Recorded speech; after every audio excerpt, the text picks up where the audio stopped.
there. I'm A.T. Liszczak, and you're listening to the official audiobook for Where the Water Rises, a tale of love and sacrifice. You're about to experience a dramatic audio presentation of the story, a story of hope and redemption, but it's also filled with secrets, betrayal, and one boy's undying love for his terminally ill mother. So sit back and prepare yourself. Or, do the dishes, fold laundry, keep looking at the road, whatever. I get it. You can find this book in print and ebook right now on Amazon. The link is below in the show notes. Now, I've tried to make this audiobook as accessible as possible, so I've made it available completely free for you.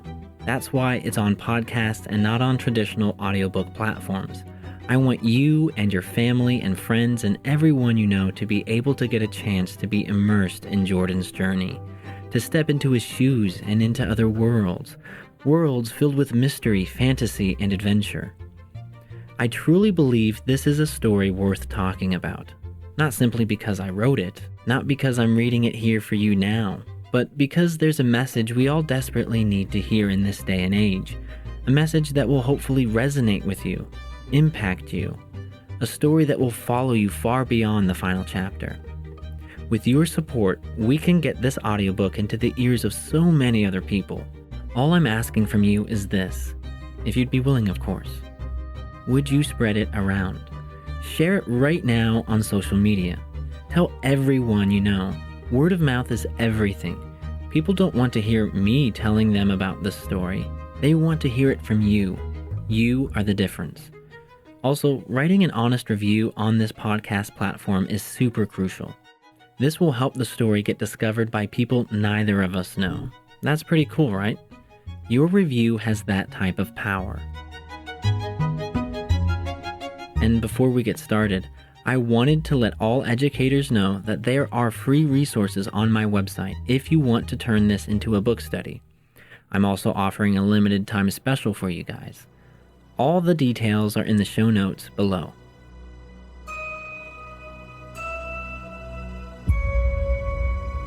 With that out of the way, I think it's time to begin. It's a sincere pleasure to be able to share this story with you, and I hope we are able to connect at some point in the future. You can find me on my website.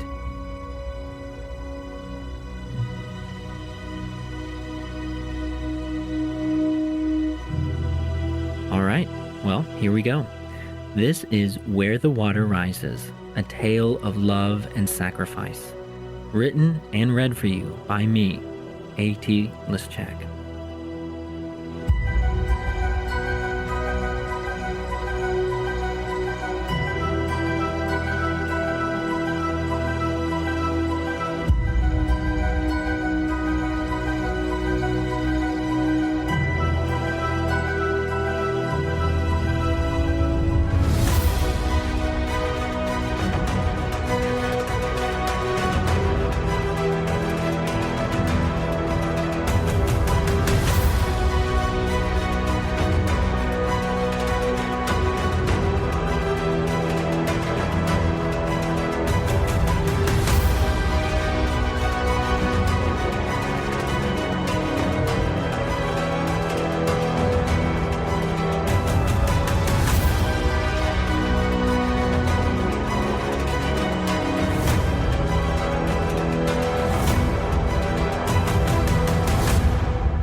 Part 1. The Town.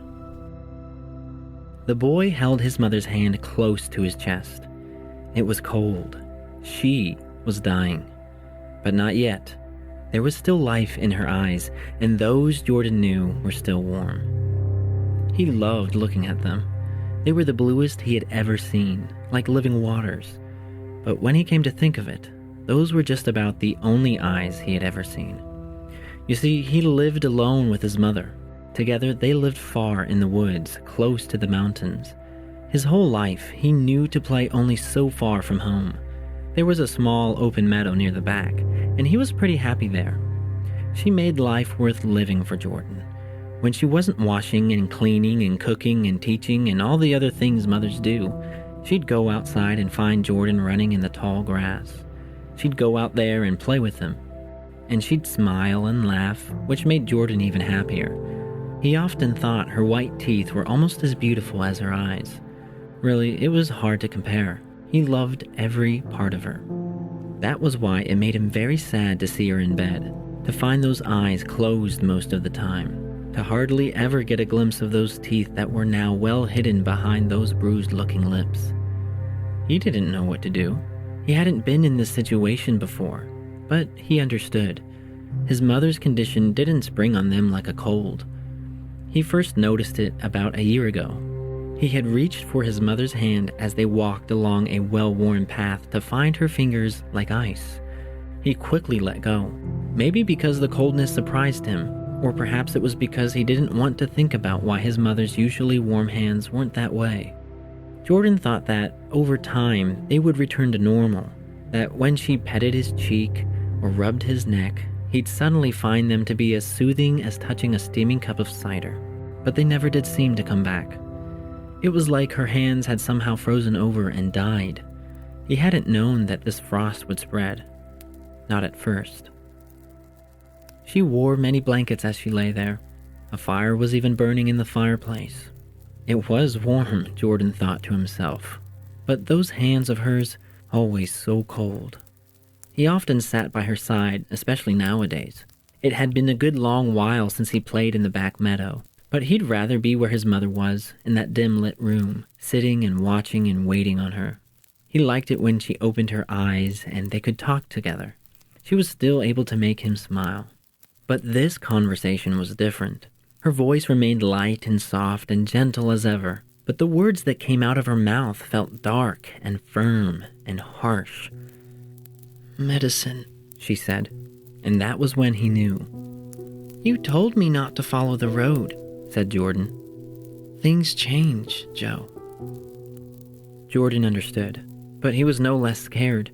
It was true that all the medicine was now gone from the bathroom cabinet. His mother had finished everything. She would always go to town alone if they were in need, but she'd been in bed for over 3 months now. Thankfully, his mother had been wise and bought more than they needed at the time. But now, as she well told him, things had changed. It was hard to ignore that the pantry was almost empty. Jordan had begun to eat only twice a day. Then it became once with a little snack near bedtime. Sometimes he would skip an entire day to feed his mother a very big bowl of soup. Those days didn't seem so bad to him since he believed this would help his mother get better. But she didn't get better. And now she was telling him to follow the road. Where did it lead? He didn't know exactly, but Jordan trusted his mother. That he did know. "Don't speak to anyone," she said. "And if they speak to you, just nod or shake your head or smile, and keep your distance." She handed him a folded up sheet of paper and cupped her frozen hands over his. "And if they try to get near you, run."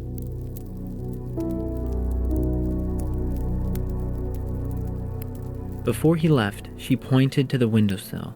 A tall glass of water stood underneath the dull sunlight. He brought it over to her. She looked eager to drink it.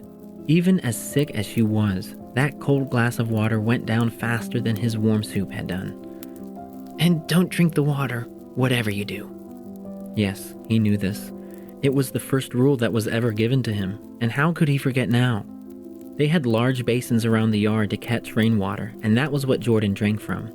Though he had seen his mother drink from the tap, he never questioned why he never could. Well, one time he did, but all she told him was, "You'll die." And that was enough to keep him away, and quiet too. Jordan leaned in and kissed his mother. It was like kissing the snow. Then he left with that piece of paper and no money and no one but himself.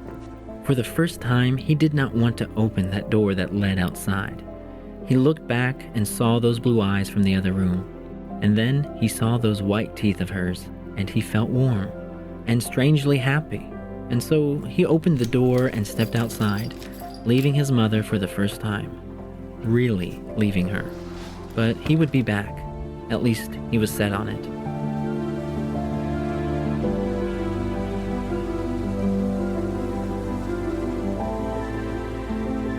The air was wild and cold. The sunny blue sky lied to him, but that was no big problem. Jordan had his jacket and his mother's scarf to keep him comfortable. The path was made of dirt, and it bent this way and that. Yellow and orange and red leaves feathered down on him from time to time as he went. Other times he caught animals watching him, squirrels and birds, and at one point a doe. None of these alarmed him, but eventually there came a part where the path ended. It hit another path, a darker, harder one. The road. Jordan had never been this far, but he remembered what his mother said and turned to the right. A scare came when he heard a gurgling noise behind him. At first it was faint, but it grew and grew. Jordan finally turned around to find a car tumbling down the road toward him. He ducked behind the tree line and waited until it passed. Jordan had only seen a car once in his life. That was the time his father got lost and never came back. Someone from town had come to tell his mother. Jordan had watched that car and that stranger from the attic window.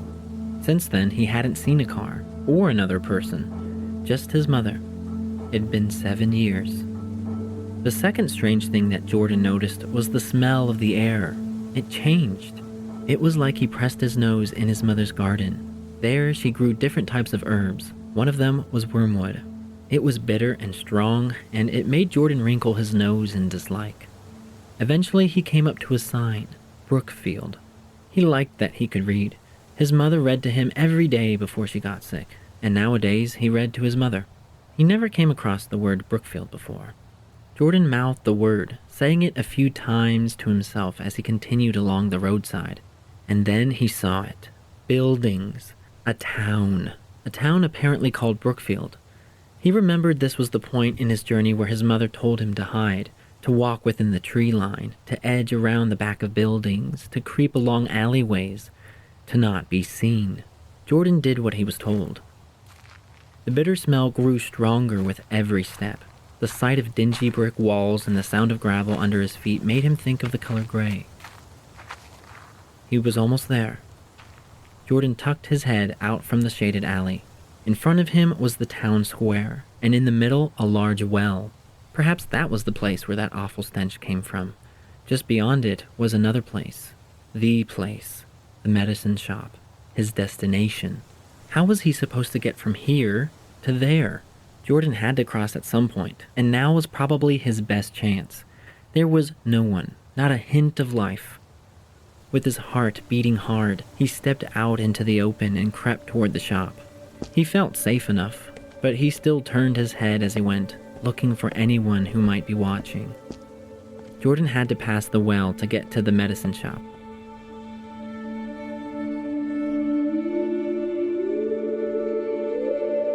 He decided to stop. His head peered over the stony ridge. It was dark down there in the well. But his suspicion was right. The smell came from it.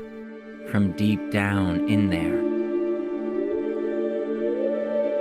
The odd thing was that the longer Jordan stood where he was, the sweeter the smell became. Eventually he found himself quite relaxed. And also quite thirsty. And so he kept leaning on the well and smelling the water below. But then he began to hear faint noises. Flickering of movement in the corner of his eyes. He looked up. There was someone in the distance, watching him. To his left, he found two more. Jordan caught a third one staring out her second-floor window. No one looked happy. At least, that's the way Jordan saw it. So he went on from that place. The bell that hung over the door of the medicine shop rang. He quickly let himself in. It smelled much different from the outside. Here it smelled better. Not fresh, but definitely sanitized. He wasn't surprised to see the people pause to stare at him. Why was everyone doing this? He had never seen any of them before, which meant they had never seen him either. Jordan came to the counter where a woman in white was waiting on the other side. She was bulky, not like his mother, who seemed to thin over time. This woman's hair was pulled back in a bun, but he preferred the way his mother did hers. She always had it down, letting it wave and curl below her shoulders. Maybe Jordan was expecting all women to look like that. He now knew this was not the case. Even though the woman did not have a smile on her face, she did seem safe to come near. But of course, she was staring at him too. Jordan remembered what his mother said, to give the woman in white the slip of paper. He quickly searched his coat pockets and found it inside his right. Their hands touched as he passed it to her. Chills ran up Jordan's arm. She felt cold too. Her eyes left Jordan's to read the slip. After about half a minute, they returned. The woman's lips tightened. Her eyebrows moved closer together. Then she breathed in and went to the back room, leaving Jordan to wait at the counter. When he looked back to see if all the people were watching, he realized they seemed nearer to him now. But what was he supposed to do? His mother told him to run if they came too close, but the door was on the other side of the store, and he needed that medicine first. Jordan found himself tapping his foot on the wooden floor. He was nervous. A minute passed into 2, which rolled into 3. He began forming an escape plan in his head while the clock went around a 4th. He didn't want to be there for a 5th. But to his relief, the woman did come back. A small brown paper bag was in her fist. She handed it to him. Jordan shook it. Yep, medicine. Just as he was about to walk away, the woman placed a thin plastic cup on the counter. "You look thirsty," she said. This comment sounded odd, but maybe the woman was just concerned. He looked around the room. Everyone seemed to be waiting for him to grab it. No thanks," he said as kindly as he could. "But you're breathing so heavy," said the woman. "Are you sure?" Yes, he was. But what was he going to say? All he thought he could do at this point was smile, so he did. But he didn't wait to see what might happen next. He went off. The bag was placed safely inside his coat first. Then he moved toward the door without delay, keeping his head down as he passed the staring strangers. The bell rang again as he exited into the square. More people. Great. His eyes scanned from one end of the town to the other. He could try hugging the buildings until he made it safely to the other side.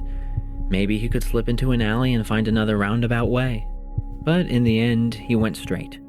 Ahead of him was that narrow alleyway that he had come from. He knew that way led back home. And if this helped him make the decision, it was the quickest way.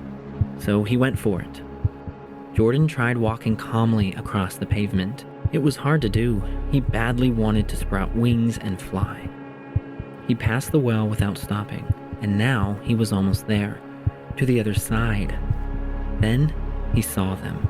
A group of boys, maybe a little older, some definitely a little fatter, stronger, and they were moving in on him. He could see it in the corner of his eye, and so he bolted. Jordan went straight. They were after him. He could hear the gravel crunching rapidly behind him. This was a chase. He had never been in a chase, except if he counted hide and seek with his mother, but this felt very different. Jordan chose not to take the road. He went straight into the forest. Maybe he thought the boys would be too scared to follow him there. After all, there were strange noises. Sometimes it frightened him, too. Jordan ran on for several minutes. It felt like miles to him. He didn't know where he was now. All he saw were trees from every angle. But then he felt a shove. Jordan collapsed harshly onto twigs and branches that lay dead in the wood. A boy had tackled him, and he could feel that he wasn't going to be let go anytime soon. Jordan struggled as they turned him over on his back. One of them held a bottle of water in his hand. Jordan begged them not to do it, but the boys just laughed. Were they laughing at his crying face? His eyes filled with fear? His lack of strength? Maybe it was all of that. Jordan's arms were pinned down. He knew this meant the end. Like his mother said, to drink the water meant death. He understood now why he was never allowed to walk with her into town, why he had to hide in the attic when people came to visit, why the meadow and his tiny little house were all he ever knew. He wished he could go back there now, to go back in time, to forget everything that was happening at this moment. But he knew he couldn't do that. If anything, his mother was on the edge of death herself. She needed the medicine more than anything. There was no other real choice, was there? But if she were to die, and if he were to die, maybe they would see each other again, he thought. Perhaps they would be able to smile together. Jordan liked that idea. Not the part where both of them died, but the part where both of them would be close, where they would be able to hold hands, and hers would be warm at last. Yes, he did like that thought.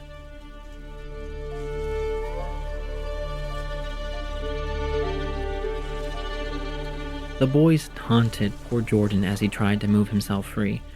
They made sure to open the bottle slowly, to drip it on his face, over his eyes, down his chest. One of the boys ripped the paper bag from its hiding spot.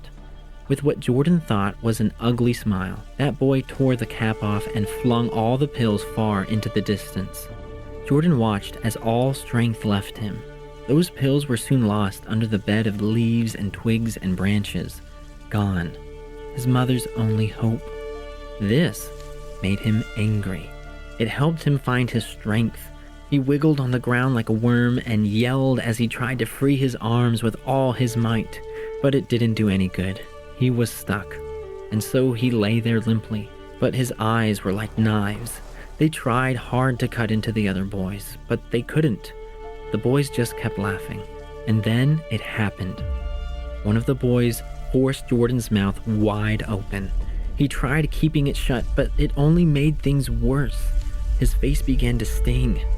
They were hitting him. The boy that was on top of him poured water into his mouth.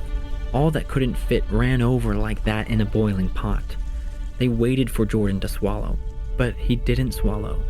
He closed his mouth, formed an O shape, and squirted it in the boys' faces. This made them angry. Before Jordan could figure out what was happening, his coat and shirt were torn off, his shoes were stolen, he was shivering. It all happened so fast. He was now red all over, and he felt dizzy. The world seemed sideways. While all this went on, he noticed a sharp difference in the air. It was like he was lying on ice all of a sudden, and though his vision seemed to come and go, he did notice something within the wood. It was black and slender, like a shadow of some sort, and it was behind the boys, coming closer. He heard screams. He didn't like those sounds, not even from the boys who clearly heard him, but those sounds died away quickly. Were they gone? Jordan didn't dare move until he felt sure he was alone, that they were far, far away, or at least unable to follow him. Then he tried to stand. That was an event all its own. He kept falling down, but every time he did, he went back on his feet. This happened for a few minutes. Eventually, he found his footing. The cold wrapped around him as if it was strangling him. The trees were harder to see now. It got darker with every step. Darker and colder.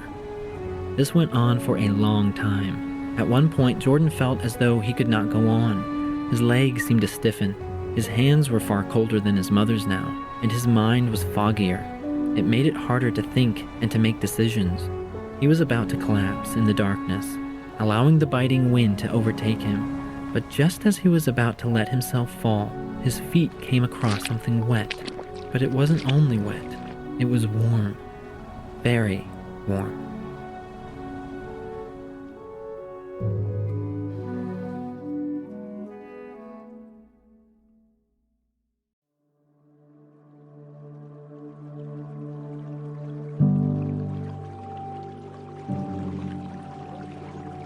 Part 2. The Waters. He was standing in some kind of shallow wellspring, or maybe it was a stream. Whatever it was, even with his feet in, his body felt much warmer. His legs began to relax. The muscles felt more free to move. Even his fingers were able to tap and dance at will. Jordan kept walking forward into the water.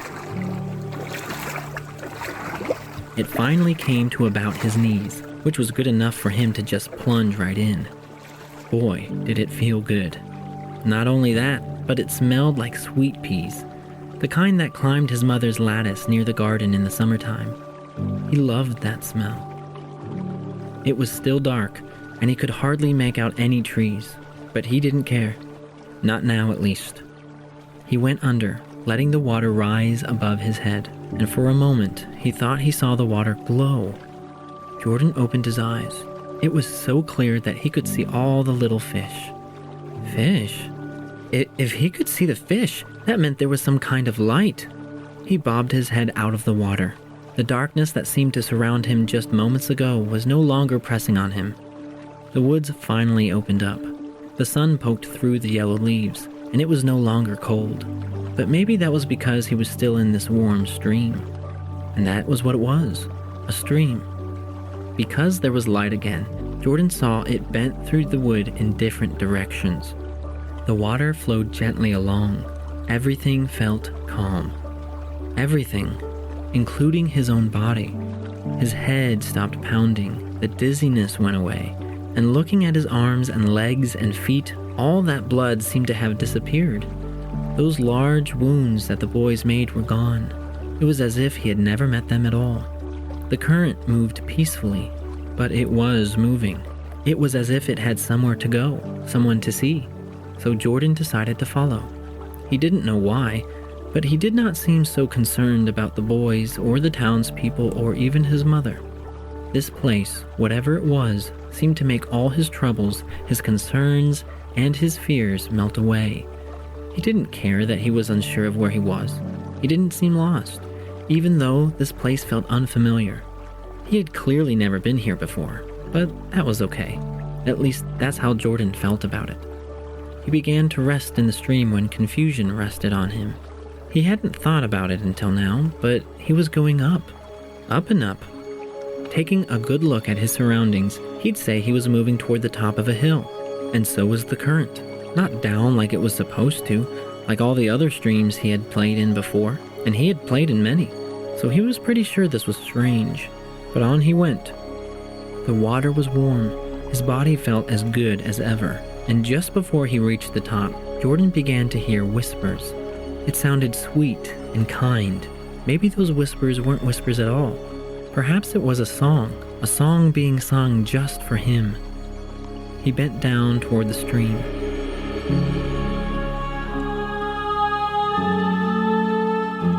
Yes, it was coming from the water itself. His ear nearly touched its surface when he finally realized what it was saying. A boy, it's a boy is here. The water sang happily. To Jordan, it sounded as if there were a dozen voices. Curious. The waters leapt over rocks and onto higher ground. The current never slowed. If anything, he felt as if he was being pushed now. Though still with a kind of gentleness, it became so intense that Jordan decided simply to float on his back. Why walk when he could glide? His mother taught him how to swim. They would hike to a pond near his property. She would hold him kindly in her arms at first, and he would splash and kick and play, feeling completely safe. But over time, she began to let go, and then she would stand some distance away, and then further still. Pretty soon, Jordan would be doing laps on his own, and she would be watching him. The thought of her being so happy to see him swim made Jordan smile. Oh, if only she could be here with him now. Would she come here if she died? Was he dead? He didn't seem too worried about it right now. The colorful leaves above him thinned until what was left was an open blue sky. Now that his ears were entirely underwater, he heard many different melodies. They all had to do with him. Come to think of it, Jordan was unsure if they were singing to him, but they were certainly singing about him. How a boy had come, a real boy, and about a king. A boy, is it? Jordan heard, but it was muffled. Maybe because it was coming from the land, not there in the water. He lifted his head so his ears could hear properly, and there he saw many new and strange things.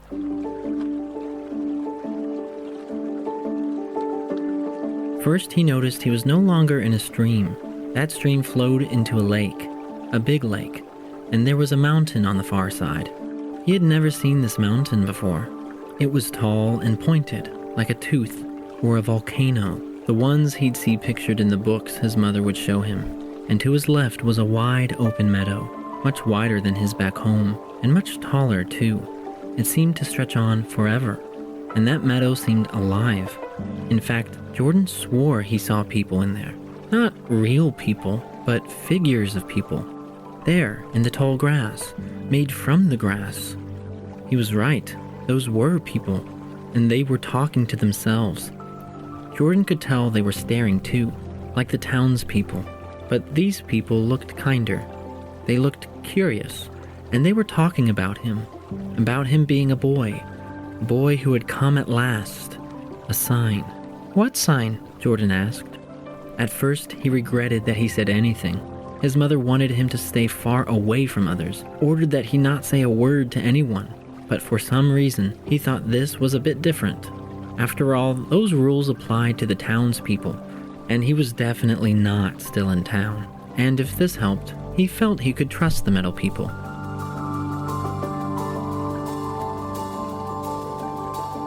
They all seemed surprised that he spoke to them. Not angry surprised, but happy that someone like him talked to people like them. Maybe they were real people, Jordan thought. Maybe not every person had to look like him or his mother. Before the meadow people could speak, Jordan noticed the water begin to move. The surface of the lake rumbled. It reminded Jordan of when he cooked with his mother, how they would heat a large pot of rainwater on the stove for dinner before putting in the hard pasta, and how Jordan would stand there watching it begin to cake and splash. The lake became like that. In just a few moments, the flat, glassy lake looked to Jordan as if it were dancing. Lines of water leapt from one end of the lake to the other. Other areas shot up as if they were fountains. And the singing, it was clearly heard now. The boy is here, the boy at last. The boy through evil would had passed,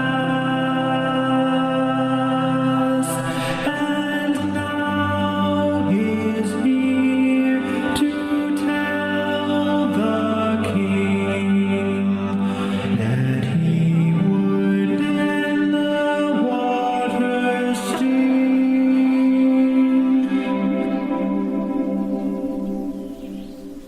But the water didn't sting me, Jordan said. The waters suddenly paused their dancing, and the meadow people continued looking at him in silence for a while. Jordan decided to get out of the water and show the meadow people and the waters and whoever else was there how he was healed.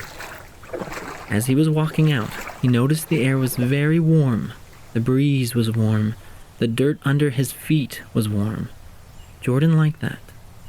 He began to point to where his wounds used to be, to the places where perfect skin was now laid.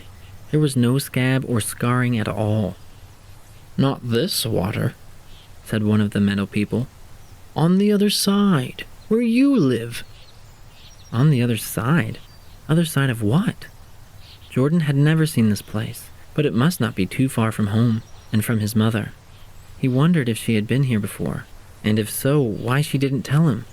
He would have liked to come and visit, but he soon learned that no one had ever been here. No human, that was. Not until now. Until Jordan. This made him very curious. So, was that why his coming was a sign? If they were expecting a boy for a long time, and he was the first one they ever saw, it made sense that they might have thought he was the one. "I'm sorry," Jordan told them sincerely, "but my mother's sick. I need to go back." Yes, he was glad he said it, because Jordan felt as if he might have stayed otherwise. Now it was slowly coming back to him, that his mother was waiting for him in bed, and not just for him, but for her medicine. But it was gone. What would he say? How would he get more? He didn't have another slip of paper to hand to the woman in the shop, and didn't want to go into town again or see those boys. "Can you help me?" he asked. They all looked eager to lend a hand. Jordan told them his situation. As he told the story, he noticed they didn't show great emotion, but at least they looked happy to listen. "Take this water to her," said another meadow person. "We'll find a flask. We're sure that's all you'll need." At once, Jordan saw the meadow ripple and wave like the tide. Come to think of it, Jordan had never seen the sea, but his mother told him stories sometimes, and he liked those with the ocean in it. He remembered how she'd act out the waves, moving her body up and down and using her mouth to make crashing noises. She always made him laugh when she did that. The meadow stilled, and a meadow person reached out their hand, holding a small flask of dried clay. To some, it probably looked like nothing more than a makeshift bottle. Garbage, maybe. But to Jordan, it was beautiful, because inside it, it would hold what his mother desperately needed. And if the waters could completely heal him, it might do the same for his mother. That bottle held life. He was sure of it. With the water's encouragement, he ran the flask along the lake's surface, then capped it tightly. Out of habit, Jordan moved his hand to place the flask inside his coat. But he had no coat, and no shirt, and no shoes. And this place was warm. But now he began to feel that sense of fear again, a sense that was too familiar back home. How was he to make it back in that weather? And how would his mother not worry? The meadow people saw Jordan's concerned look. It was odd to them because they did not know what to do. Apparently they had never seen worry before. Maybe because they had never seen a human before. And worry, it now seemed clear to Jordan, was unique to humans.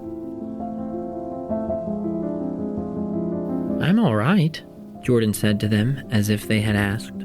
But no one had asked, and they were not sure what to make of what he said. Of course he was all right. They hadn't gotten to know any different.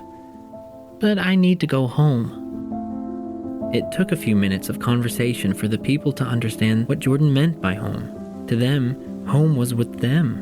The meadow people and the waters knew that there were sides to this world. That was true, but it seemed complicated for them. They couldn't fully understand their differences.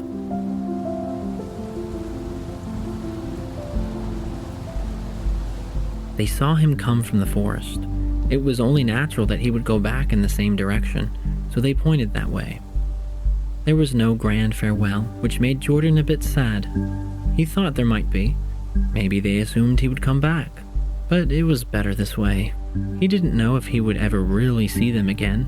He had only found this place by chance, and he didn't know where he was. Besides, his mother took first place right now. Jordan walked against the current, which slowed down so he could easily walk. It was still very warm, a sensation he knew would not be the case once he returned to where he came from.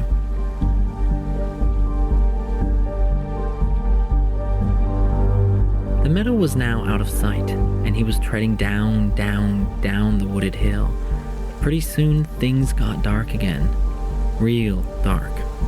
Just like last time.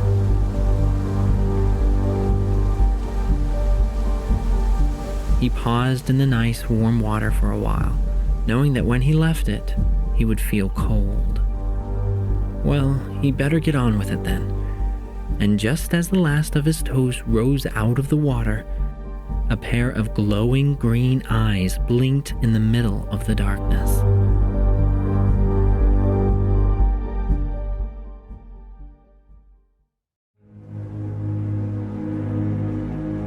Part 3. The Shadow. Those eyes looked like slits to Jordan, the slits of a snake. He'd encountered snakes here and there over the years. It was only natural since he played outside half the time, but it was only when his mother opened that big textbook of hers that he could see them up close. And that was about the only time he wanted to. But this was no textbook. These eyes were real, and they were glowing. Something he didn't know a snake's eyes could do, and they wouldn't let go of his. This was when Jordan realized his sense of fear came back with great force. But where would he run to? He was in the middle of a darkened forest, and no matter where he stepped now, he could not find the warm waters again. "Congratulations," a voice called out. It came from the direction of those eyes. The voice was deep and smooth, It sounded sure and very calm, a bit different from the biting wind that hissed in his ears. Jordan asked what the congratulations were for, which made the voice laugh. It wasn't a mean laugh, not spiteful. It sounded friendly, actually, but the kind of laugh that his mother would make when he asked silly questions. "Why?" the voice said. "For tricking me." Tricking? That was a word Jordan heard of before, but it wasn't something he ever thought he should be doing. In fact, his mother taught him absolutely not to trick, so he felt a bit confused, maybe also a little put to shame. He didn't like being accused of tricking anybody, but apparently he was never supposed to find the warm waters, or what lay beyond it. That's what the voice told him, but somehow Jordan had done so. Jordan had so many questions in his head and wondered which one he should ask first. Well, he really wanted to be able to see this snake. For all he knew, it could be a big one. And seeing that the eyes were high in the air, maybe 5 or 6 feet off the ground, Jordan guessed this snake was giant, perhaps bigger than he ever wanted to imagine. "Oh, but that's the point," said the voice. "I don't want anyone to see me." What a strange thing to say, Jordan thought. It made itself known well enough.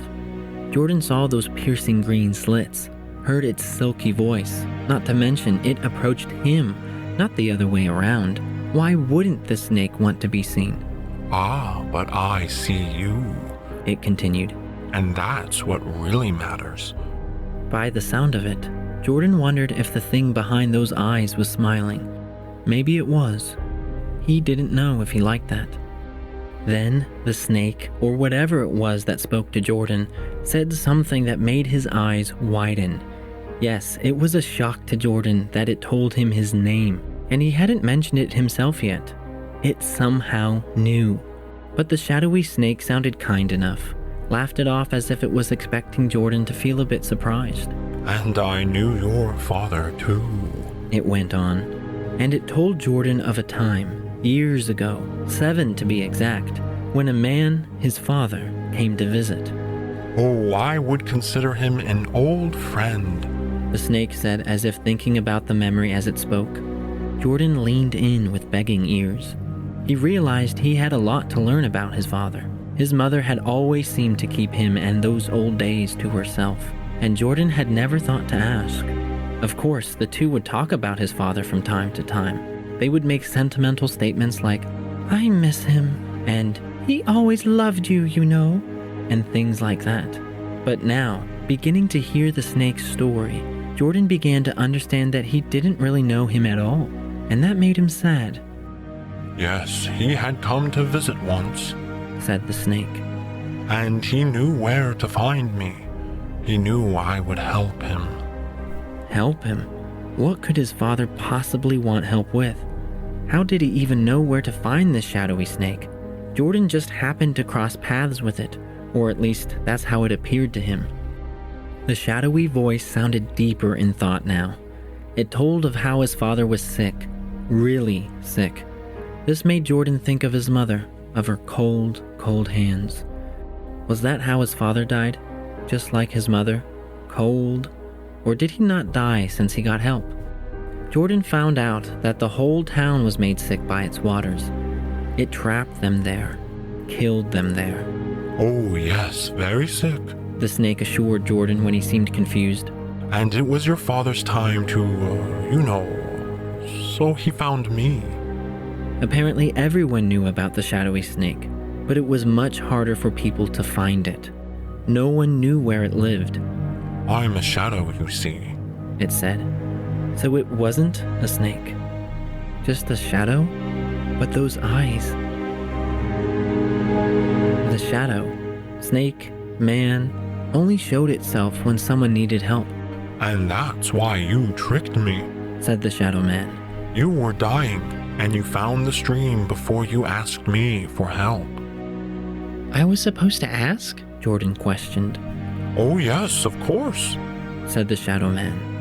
Jordan had no idea about the stream or about the shadow man, so how could he have asked? But he didn't say this out loud. Instead, he decided to continue listening to the shadow man's story. "Your father was on the verge of dying too," it went on.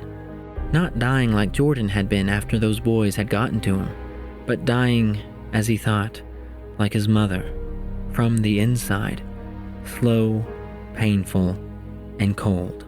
Yes, on the very brink, it said. And there he was begging that I let him drink. The stream. That's where Jordan's father was desperately trying to go to. But no one, absolutely no one, could go to the stream unless they went to the place where the Shadow Man hid. A place no one really knew about. And after all that, if they could find it, they had to fall down on their knees and plead. They had to beg for the Shadow Man to let them through. One drop was all he needed, it said. That revived him. At that very moment, Jordan's heart swelled with hope. His father, alive. But if he was alive, where was he? Jordan told the Shadow Man he hadn't seen his father in 7 years. There was a distinct sadness in the boy's eyes and in his voice, as if he was reliving the tragic news about his father all over again. Oh, but he didn't die, it affirmed. He did the only reasonable thing to escape the poisoned waters. He left town. Left town? So when Jordan's mother would say that his father got lost in the woods, was that what she meant? Did she know? He thought she meant dead because of how she looked, with those shiny eyes and red nose, and by the way she used to talk about him. But Jordan then realized that maybe being left behind was just as painful. Another thought came into Jordan's mind. If they were all affected by the waters, and if his father found that healing stream, this would mean he left his family to die here. Anger boiled up inside him. It was a feeling he rarely felt, and never this hard. Jordan's fists tightened without thought. He tasted blood on his lip. He must have bitten down hard. And though it was pitch black, the Shadow Man must have been able to see Jordan's red face. Don't be so upset, it said in a soothing voice. But Jordan didn't feel very soothed. Look what you have here, in your hand. The very waters that practically brought him back to life. That was true, but Jordan didn't care about that now. Not yet. It was challenging to think about anything and anyone but his father right now. How his father left his mother to die, and how that meant he was left to carry on alone. What if Jordan never found the waters? That only made his bitter thoughts run colder. And the Shadow Man considered his father a friend? I consider all those I help to be my friend, it said defensively.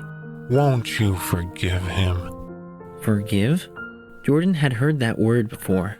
It was one of his mother's favorite words, but it seemed hard to understand now, given what he had just learned about his father.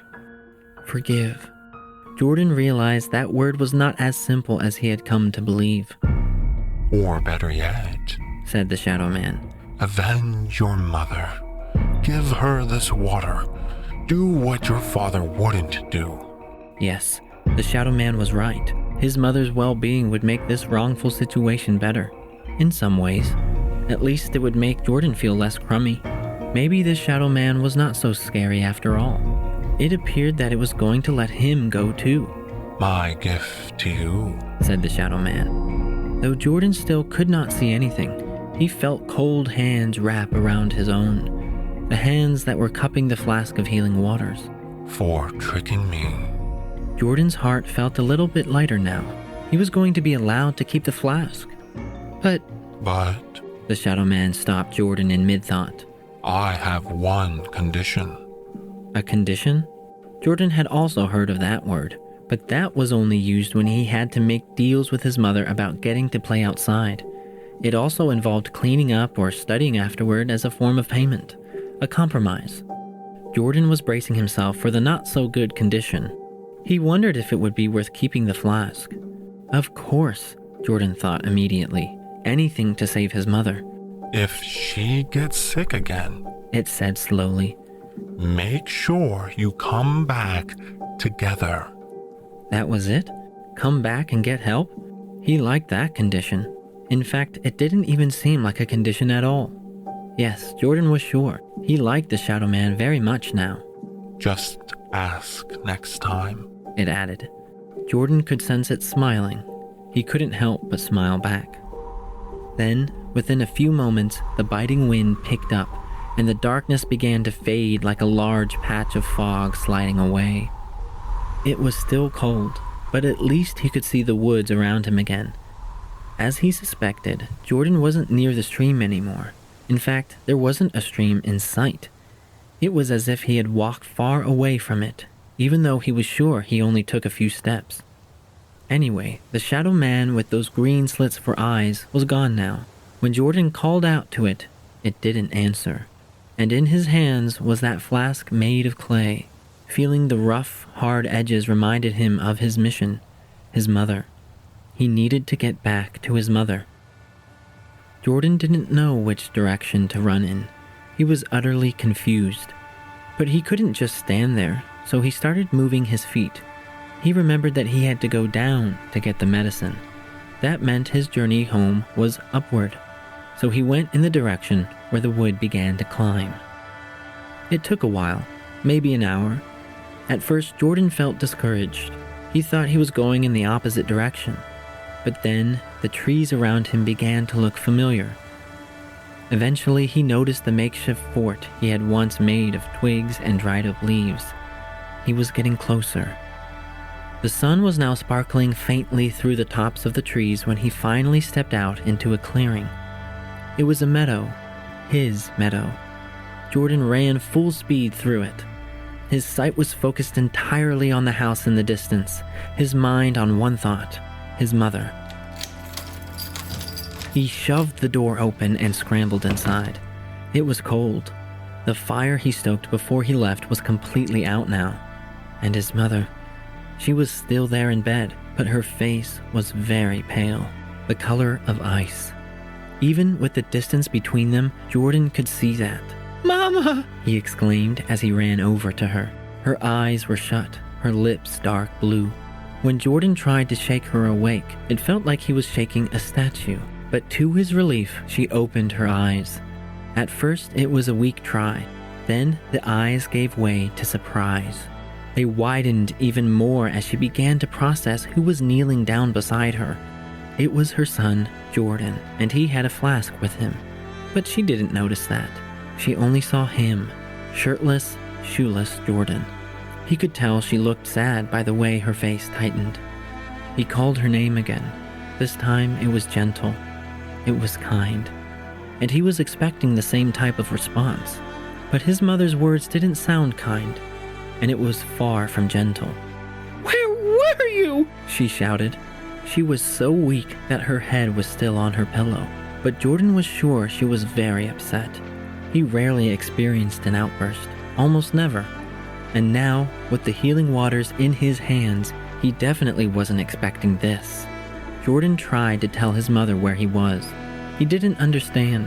It had only been a few hours. They had talked about him taking that long. She knew he probably would come back around sunset, and it was now sunset. What could have been the problem? "You've been gone for a whole day!" she screamed. "A whole day where I thought you were dead!" His mother was yelling with tears in her eyes. Jordan's eyes couldn't help but fill up with tears too. He had never heard his mother in such rage before, such fearful, dreadful rage.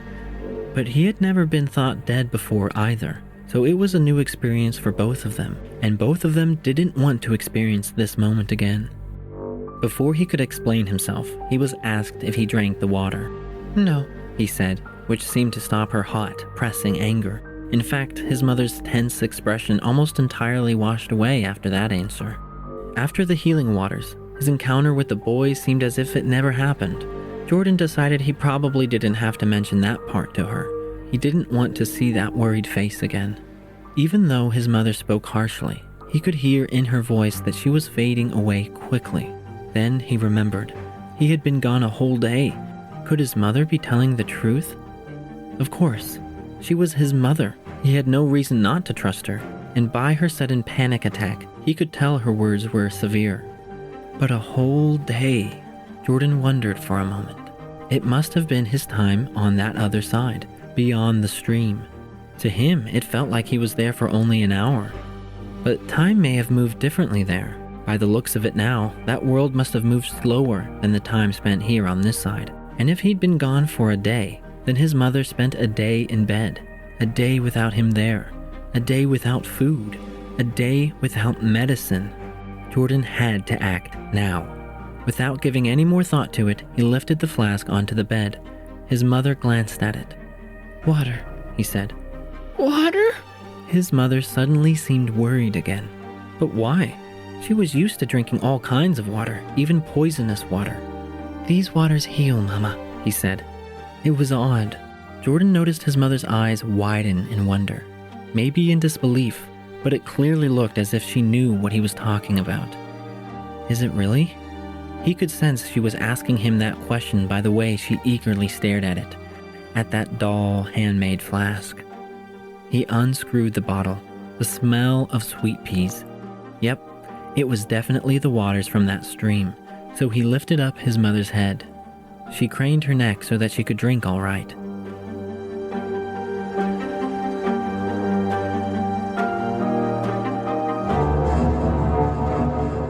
But once the waters touched her lips, her face began to scrunch up in an ugly way.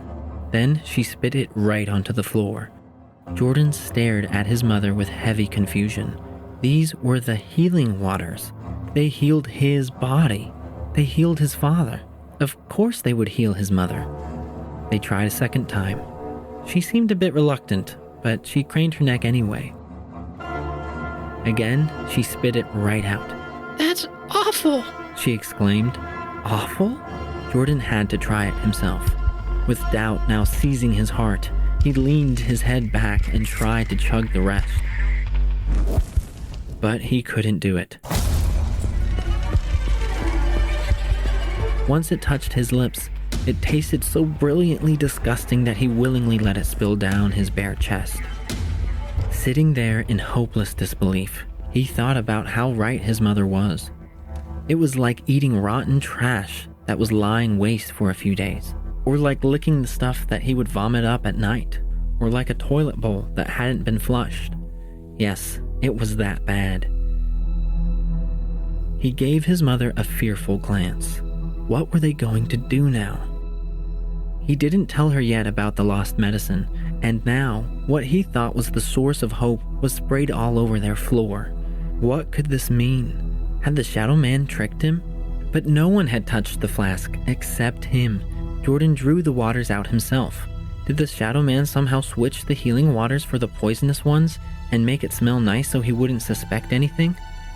Jordan grabbed onto his mother's hand with a mixture of longing and despair. Extremely cold and brittle, very brittle. This was it. This was her end, and he would be alone. His body began to shake with the thought. But then he remembered what the Shadow Man said. His condition. Somehow it knew this might happen. Thankfully, Jordan could go back, and it would help her. Help them both. With a deep breath, Jordan rose from the floor and began tugging on his mother's hand.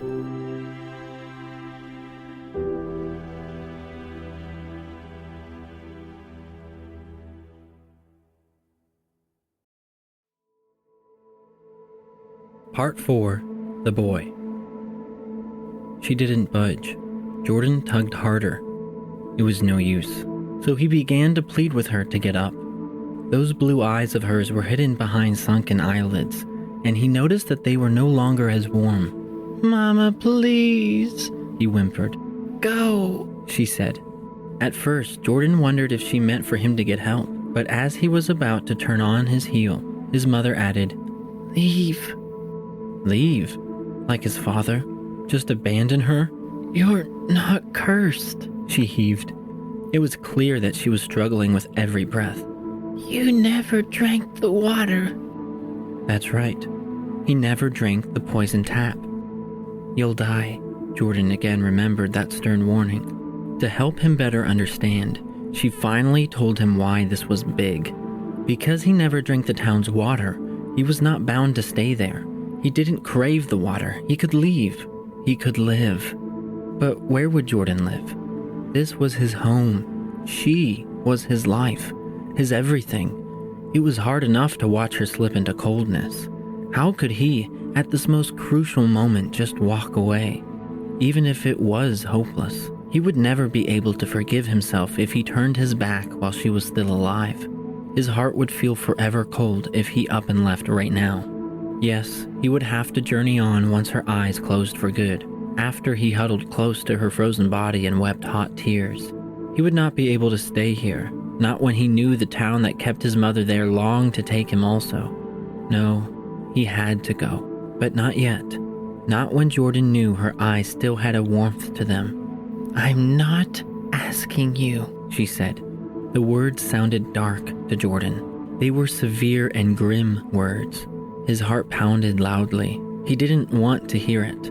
He didn't want to listen. He had always listened to his mother. Jordan's mind was heavily conflicted. "No," Jordan told her with a firm voice. This surprised his mother. He had never said no to her before, except when he was really small. Since then, he had learned right from wrong. Still, her son said no. She was speechless. Jordan's eyes were fierce and determined. She could see that. To her, those eyes were different. He was different. "Okay," she whispered. That one simple word meant the world to Jordan. It meant that there was still a chance. His mother smiled at him. It was weak, terribly weak, but it was a smile that trusted him. He smiled back. Then he told her she needed to get up. They needed to go into the woods and find that stream. He didn't tell her he made a deal with the Shadow Man. It was hard for Jordan to get his mother to understand that he had found the waters, and it was even harder to get her to sit up, but she seemed willing. Her body, though, it was failing her, quickly. Food, Jordan realized. She hadn't eaten in a day. He rushed into the kitchen. Along the back wall of the pantry sat the last can of chicken noodle soup, the only thing left in that cupboard. He turned on the stove, and instead of filling the pot with tap water, he drew rainwater from one of their many basins. He wasn't going to let his mother drink any more of that poison, not if he could help it. His mother insisted that Jordan share the bowl of soup. Again, Jordan refused. She looked sad as she ate it by herself. Maybe it was hard for her to see the change in her son, now older, stronger, no longer the little boy who left their home for the first time to get medicine. In just a day, he had somehow become a man. It happened all too fast. Jordan felt grateful when the soup seemed to do some good. His mother was able to stand up. She rocked at first, which made him worry. He didn't want her to fall over and make matters worse, but she was able to adjust. He made sure to keep a hold of her the whole time. Jordan wrapped his mother up as much as possible. 2 layers of socks, 3 undershirts, an oversized winter coat, a woolen scarf, mittens, earmuffs, everything a cold dying woman would need to brace the outside. It was slow going. The journey felt more like a heavy shuffle than a light walk in the woods. Jordan's mother leaned on him for support at every step. He wasn't taller than her yet. This made it a bit more challenging to steady and guide her, but he did it anyway. And with his free arm, he pointed a flashlight ahead of them. It was dark tonight, darker than usual. The moon wasn't out, but all the nighttime animals were. Owls, cats, and other things. His mother stopped at one point. She was tired, weak. "I can't go on," she said. "I'm sorry." He refused this too. And with some encouragement, Jordan got his mother to shuffle again. He really did feel bad. You could tell her legs were stiff. So were her arms and the rest of her body. Each step must have been painful for her, but Jordan didn't want to think about that. Her constant whimpers didn't help. Eventually, he spun the flashlight around. Where were they? He began to feel lost. Maybe this wasn't a good idea. Maybe they should have waited until morning. No, Jordan couldn't have waited any longer. This was his only option. And now, after spending hours in the woods, he was about to collapse. His mother's weight felt heavier on him. It could have been because she put more of herself on his body. Or it could be that he was getting tired himself. It was probably both. But that was it. He was done. His strength was gone. Jordan struggled to lean his mother against a tree. He sat next to her, feeling like jelly, the stuff his mother would make for dessert sometimes. He loved how it tasted, but he didn't like how it felt right now. After a moment or two, Jordan stumbled back to his feet. He pointed his flashlight at his surroundings. The woods seemed to go on forever. Well, he might as well try. Mr. Shadow Man? Jordan called out. He just now thought about it. He didn't know its name.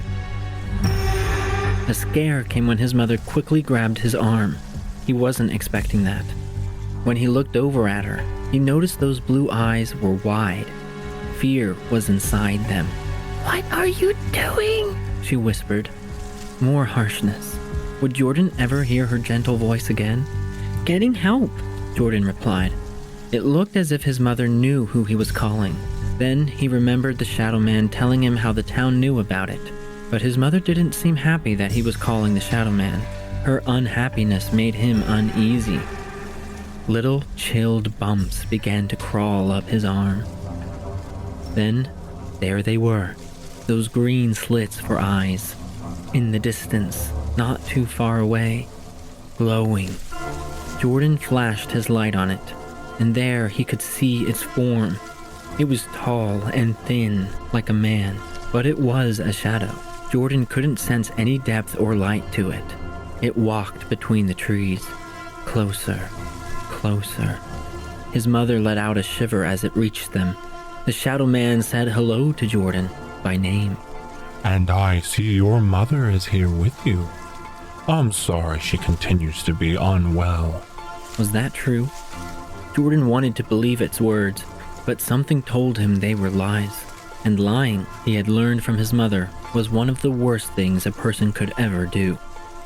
It was his mother's fear-filled eyes that helped Jordan understand. They kept flashing in his head, even though he was now looking at the Shadow Man. But it was too late.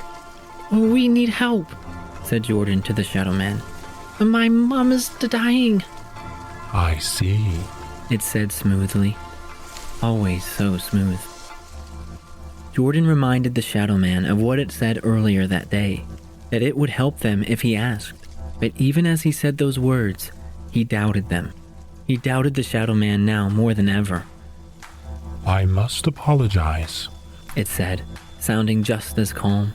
You deserve to know that I don't always tell the truth. And that's when it happened. Jordan saw those green slits become sharp and pointed. They looked mean, but happy too.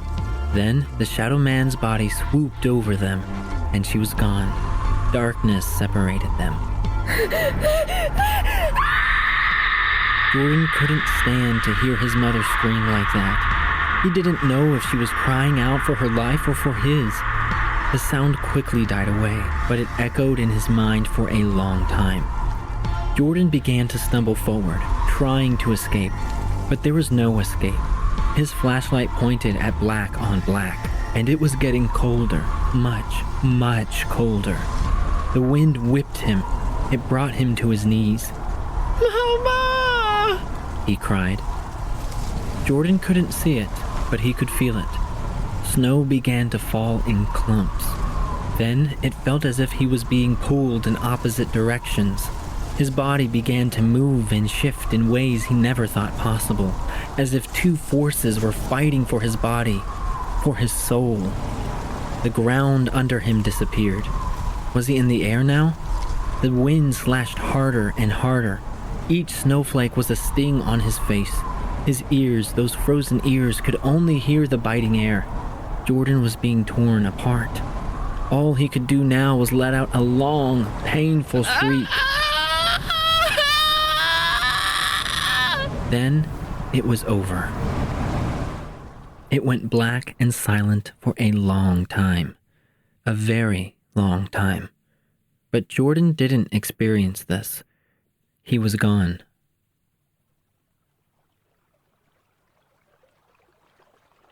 Warmth was the first thing Jordan began to sense. The second was the sound of water, gentle flowing water, but not under him, not above or far from him. It sounded as if he was in the water, floating. The third thing he sensed was the smell of sweet peas, beautiful, delicate sweet peas. He opened his eyes. The sky was blue, a bright blue, as if the sun was right above him, but there was no sun, not in that sky. The view was partly hidden by all the tall grass that seemed to lean over him, but it wasn't just grass, Jordan saw. It was the meadow people, and they were staring down at him with their curious grass-like eyes. He was back in that place somehow, in that healing stream, on the other side, in another world entirely. No one spoke at first. The waters he was in didn't even hum. They all let the boy take in his surroundings. When he fully realized that he was floating in the healing waters, Jordan sat up. The current was shallow enough for him to find a comfortable spot on the rocks and still easily have his head poking out. He liked that. Jordan didn't know how he got there, didn't know why, didn't have any thoughts beyond the scene he was in right now, and it was calm and peaceful. He blinked a few times. That's when the meadow people finally started talking to each other. They all seemed excited that the human boy was back. Jordan asked how long he had been away. Only a minute or two, answered one of them. A minute or two? So, to them, he never really left. He did remember saying goodbye to them. He sensed that he had been gone for a while, but Jordan couldn't seem to place what happened. The time between then and now was lost to him. He didn't care. He was here. That's what mattered. At least that's how Jordan felt about it. And then he heard a familiar tune. The waters began to echo it. The boy is here, the boy at last. The boy through evil wood had passed, and now he's here to tell the king that he would end the water's sting. Yes, he had heard this song before. It was about him. He was that boy. And for some reason, he had to tell the king something very important. As Jordan was thinking about the lyrics, one of the meadow people asked him about the flask. A flask? He did remember something about a flask. did you give it to your mother? They asked.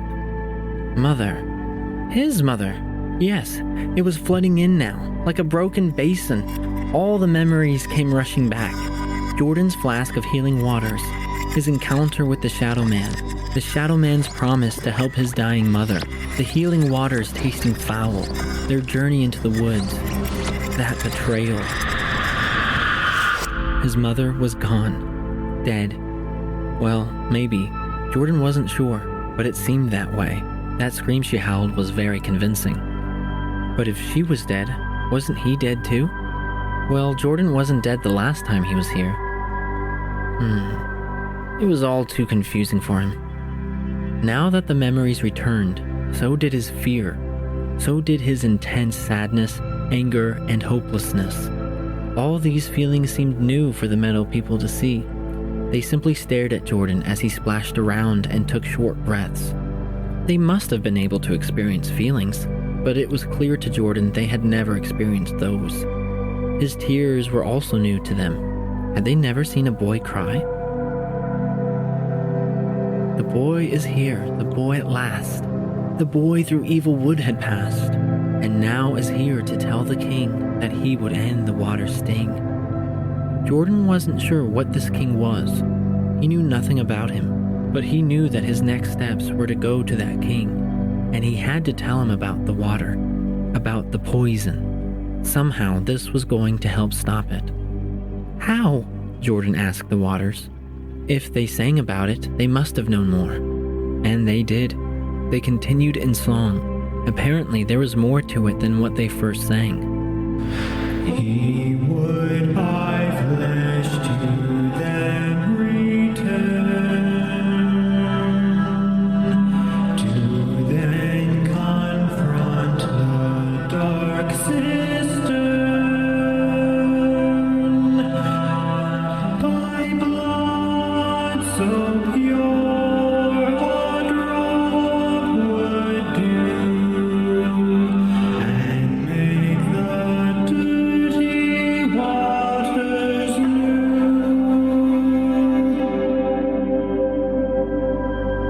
had the waters repeat the stanza a few times, to really soak it in. Was this what he had to do to save his mother? Die, so she could live? Was she even alive? Some things were clearer than others. He was the pure one, the only one kept safe from the poison tap all these years, the only one who stumbled across this strange place. He was the one to tell the king, and he finally knew what it was he had to say to him. I'm going to die, Jordan said under his breath. for my mother. It took only a few moments to think it over. Yes, he was ready. He had by now gone this far for her. He risked it all. Of course, there used to be that slight chance that both of them could live. That wasn't possible anymore. But he didn't care. He didn't care about his life, not as much as he cared about his mother's. Hopefully, she was still able to be saved. If death was what it took, he would take it. If this was how far he needed to go, he would go the distance. Jordan breathed in and made himself steady. Then, he kindly asked the waters to take him to the king.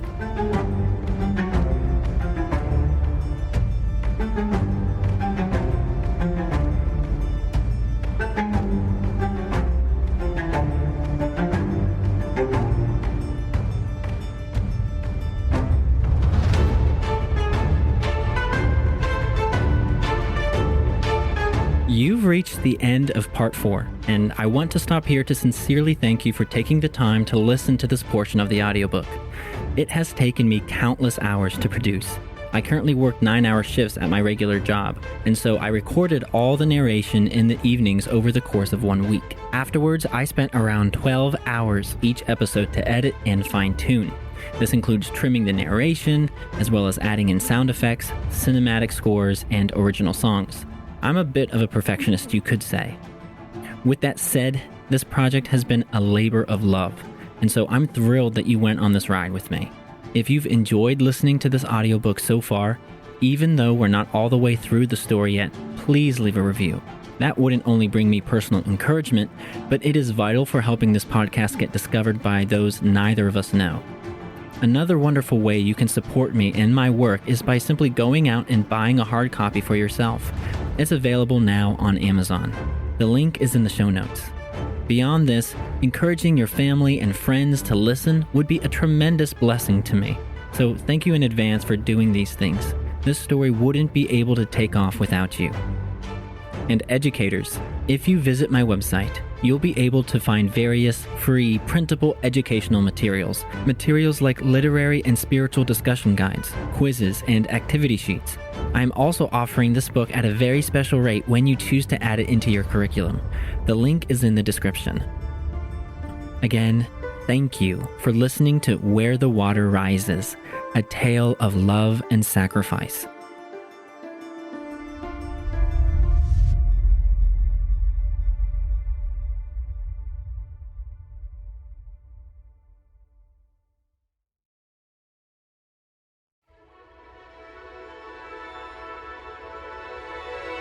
Part 5, The King. Where the water rises. That's what the waters told him. That's where he would find the king, and they were happy to lead him there. But when Jordan stood up, the world looked dizzy. His head felt lighter. He was hungry, really hungry. The boy hadn't eaten since yesterday. The meadow people asked what the matter was. Jordan told them. Thankfully, the people on this side of the world ate. He wasn't sure if they did at first. After all, the people were made of grass, and Jordan couldn't explain how the waters were even alive. But if they had food, he wanted it, bad. He was told to sit by the lake, so he got out, walked a short way, and sat down. Some meadow people helped him, the same way he had helped his mother in the woods. Jordan dipped his toes in the warm waters. He could feel the living waters playing with them. He liked that. It reminded him of when his mother used to give him baths. She would play with his toes, tell the same old story about some piggy going to market and another staying home.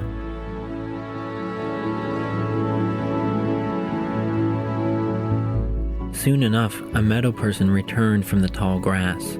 It held a clay bowl, and what was in that bowl didn't look like food at all, not to Jordan. There were small twigs and crushed up leaves and 2 acorns. This made his stomach growl even louder. He made a note to himself not to ask them for food again. No one seemed upset that Jordan turned the bowl away. They could tell he still seemed hungry, so the waters invited him to drink from the lake.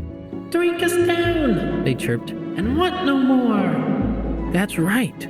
Why didn't he think of that? But just as he bent over the edge to drink, Jordan paused. He remembered how the waters didn't help his mother, how it tasted foul to them both. But all the meadow people were watching him. He sensed the waters waiting too. Slowly, Jordan bent his tongue into the waters.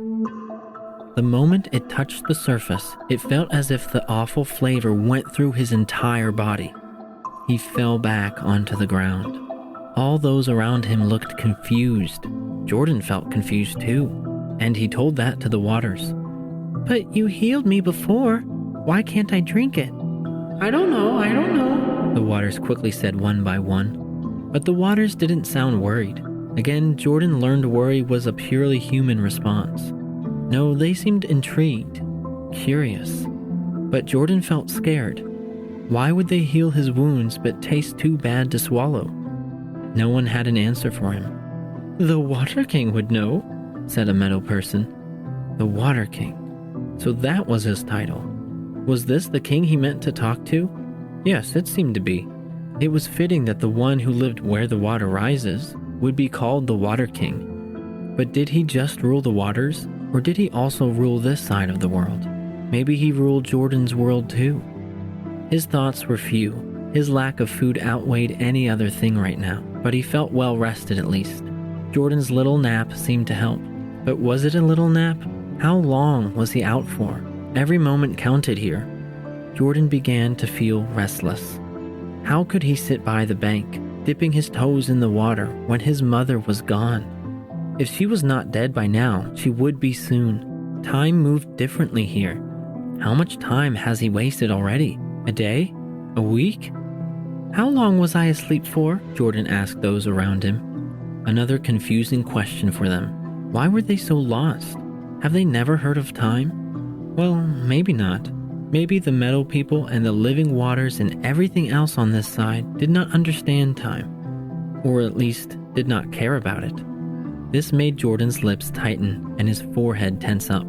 If they didn't care or even understand time, how would they be able to help him? There was a word his mother had taught him, and it seemed to work well here. The word was urgency, a word this world clearly lacked. Jordan eventually relaxed.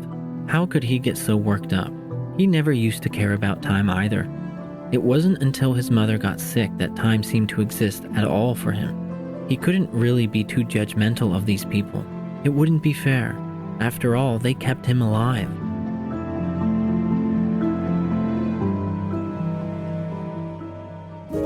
The landscape began to tilt again when Jordan went back on his feet. Nope. He needed to eat. Now. It was that, or get stuck lying on the ground forever. I need real food, Jordan told the meadow people as he sat back down. Or I can't go to the king. These chosen words helped the meadow people understand his trouble a little bit better. No food, no message.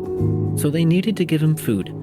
But what was real food? To them, it was twigs and leaves and acorns. Meat, Jordan said, and he told them what meat was. It was clear from their faces that what he was asking for was impossible. Okay, so no meat. How about potatoes? Yes, they knew what potatoes were. A few meadow people disappeared into the tall grass again. Time passed. Jordan waited.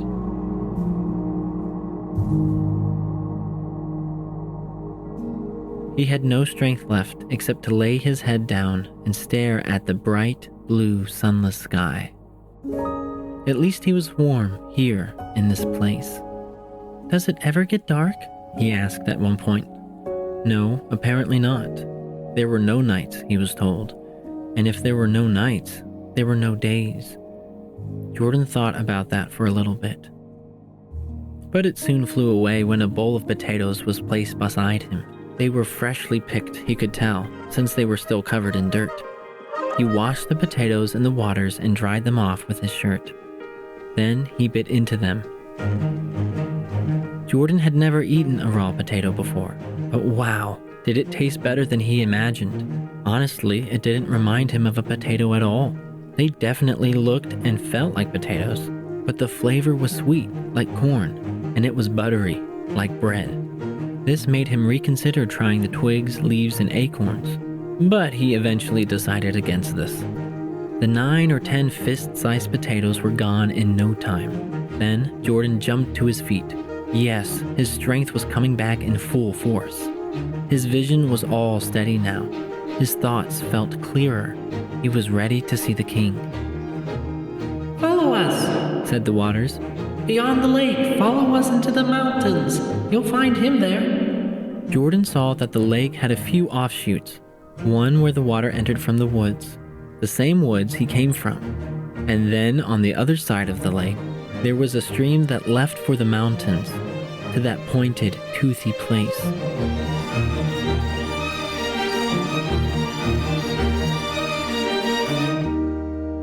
He swam over to the other side. The water felt light and easy to cut through. Jordan realized he probably couldn't sink here even if he tried, but he didn't test this theory. The stream near the base of the mountain was rocky. Jordan made sure to watch his footing. While it didn't wind into a forest, the stream twisted through a scene of all kinds of plants and trees. He noticed that some of them had apples on them. He plucked a few. They were the best he ever had. On his way, Jordan remembered that he didn't say goodbye to the meadow people, but then he also remembered that they didn't understand goodbyes, so he didn't feel so bad this time. And the waters, well, they were right there with him, humming and stirring around his ankles. The boy is here, the boy at last, the waters kept on whispering in song. As the ground became steeper, so did the waters. Climbing the mountainside was not daunting for the stream, but Jordan had to admit it was a little bit for him. He had never gone hiking with his mother. His mother. The simple thought of her made his strength come back in full force. After a little while, the ground became too sharp for the plants and trees, so Jordan found himself on an open slope. The stream twisted higher and higher toward the top, and he saw the lake and the meadow and the woods below. What a view! But he didn't stop for long. Jordan pressed on, for his mother, and maybe because he was a bit afraid of heights too. The walk eventually turned into a crawl. Yes, the incline was that steep. Jordan had to use his hands now, but the water helped him. They pushed him up when he couldn't reach the next boulder, and they wouldn't let him fall back if he slipped. Jordan was safe. He was happy about that. There was a big opening just ahead of him now. It was near the top of the pointed mountain, a cave of sorts. Jordan had been in a cave once. His mother found a very small one near the pond they used to swim in. It was no bigger than their tiny bathroom, but it was a good enough size for them to eat their packed lunches together. Jordan hoped all this trouble meant good for his mother, but he couldn't really know that. Still, he hoped. Thankfully, the stream leveled off as he arrived at the entrance, and it was huge. His house could easily fit inside. Jordan's eyes opened wider now, his mouth too. Caves naturally are dark, but this one wasn't. The waters were glowing inside. This made its walls and the ceiling reflect the watery light. If this was where the Water King lived, Jordan wanted to be there with him. It looked as grand as a palace, like the pictures he'd see in children's books, the ones his mother used to read to him. This one, of course, was a different type of palace. It wasn't a home built by hand. It was a naturally holed-out rock. There were many paths in this cave. The glowing stream broke off into different passageways, some left, some right, but the widest one flowed straight ahead. This seemed the likeliest path to take, Jordan thought. The waters began to dance and sing as he approached a large opening. It was a hall of sorts, round and tall, very tall. The stream he was in flowed toward the center of the room. In fact, many streams entered from all around. They all met in the middle. The center was the oddest place Jordan had seen so far. The waters were circling around and around, and the circle was raining. It looked kind of like a spiraling waterfall, but it wasn't a waterfall because it wasn't falling. It was rising. The waters were falling upward toward an opening above, an opening that led to the sky. Everything became quieter as he traveled closer to it. The watery hums began to die away. Soon, all Jordan heard was the flowing waters under him and that strange waterfall. Other than the living waters, he thought that he was all alone. But there, within the large waterfall itself, he saw something move. It was hard to tell at first, but then Jordan made out a figure. It was tall and strong looking. This thing was made of water, and there was a sort of watery crown that blended in with the rest of the head. There were well-defined features on this face, unlike the Shadow Man. Jordan could make out lips, a nose, and a pair of eyes, but they were all watery like the rest of it, and it was hard to make it out with the spiraling waters around it. Him, Jordan corrected himself. This must be the king. He had never seen a king before, and so he didn't know exactly what to do. Those in the books his mother would read to him always bowed before kings. So, taking that cue, Jordan slowly bent over. It was so quiet now. Even the flowing streams and the rushing waterfall fell silent. "I have a message for the king," said Jordan. He knew he was speaking to the king himself. He just didn't know what else to say. Jordan was hoping that the king would have spoken first.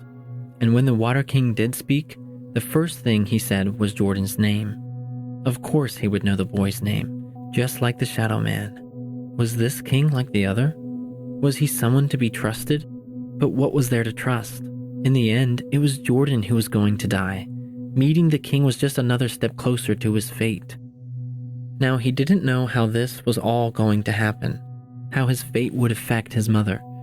Jordan could die, and she could still be on her deathbed, but at least maybe there was that tiny chance they would see each other again, somewhere beyond death. Jordan opened his mouth to say something. It took a lot of deep breaths to get that far, but then the king stopped him. "I know why you're here," said the king. Why was Jordan here?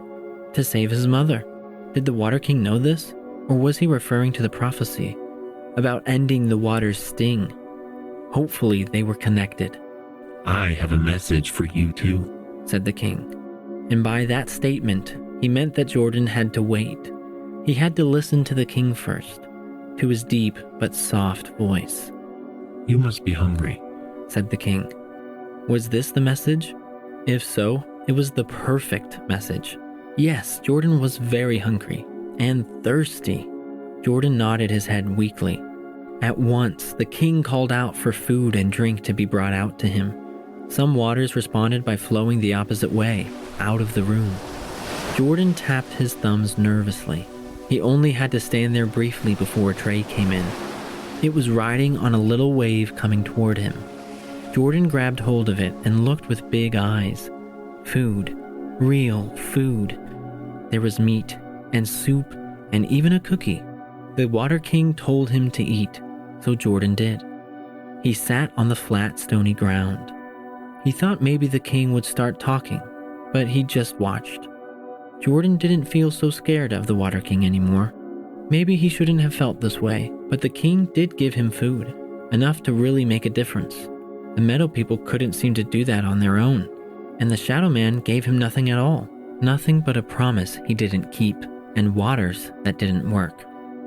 Didn't work. This was a good time to ask, so Jordan tried to clear his throat. "Excuse me."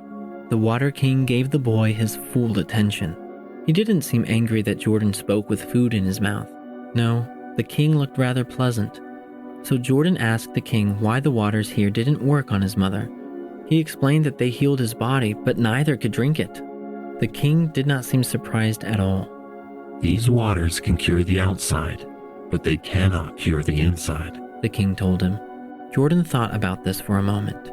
It made sense, but he didn't understand why it had to be that way. It wasn't always like that, replied the king. The Water King told of a time when people like Jordan, humans, used to drink freely from his streams. But since the poisoning, the king's waters didn't just stop working for them. The waters that used to bless them became the waters that would now curse them. As long as they have the poison in their blood, the king continued, my streams will only hurt them. But why? Jordan asked. Why couldn't they heal? Good waters cannot mix with bad waters, said the king. If my waters enter their bloodstream, they will attack the bad waters, and that person will be torn apart. For good. For good? Jordan now seemed a bit glad that his mother had spit the waters back out, because torn apart for good sounded like a very long time. But my father drank the waters, said Jordan, and he was healed. No, said the Water King. No? He left town, Jordan said. He wondered if he should talk back like this to a king. He definitely didn't learn this from his mother. He never left, the king told him. Jordan sat there for a minute, unable to eat his cookie. His eyebrows curled and his eyes squinted, his face scrunched up. The Water King saw Jordan's confusion. He went on to tell the boy that the Shadow Man had lied to him about his father. Lie? So his father was still in town? Did he really know the Shadow Man? The bitterness Jordan felt toward his father now seemed to go away. It was replaced by the intense need to know the truth. He wasn't sure what the truth was anymore. Jordan stood up, his eyes heavy and wet with tears. He felt as if he had been lashed by the wind over and over again. He wasn't sure what to do. Emotions came crashing down on him. The Water King didn't say anything. He watched Jordan huff and puff with anger, but the king spoke eventually. I'm sorry you feel this way, said the king. And he sounded honest. Jordan knew honesty. His mother was a great model of such a word. So many questions you must have. Yes, it was true. There were so many, too many. But the Water King promised to answer them all. Be patient. You will come to know them in due course. This made Jordan feel better, and it made him trust the Water King. He had to. It was either trust the king or trust nobody. And Jordan had felt all alone ever since he left his house to get medicine. He needed someone to trust in.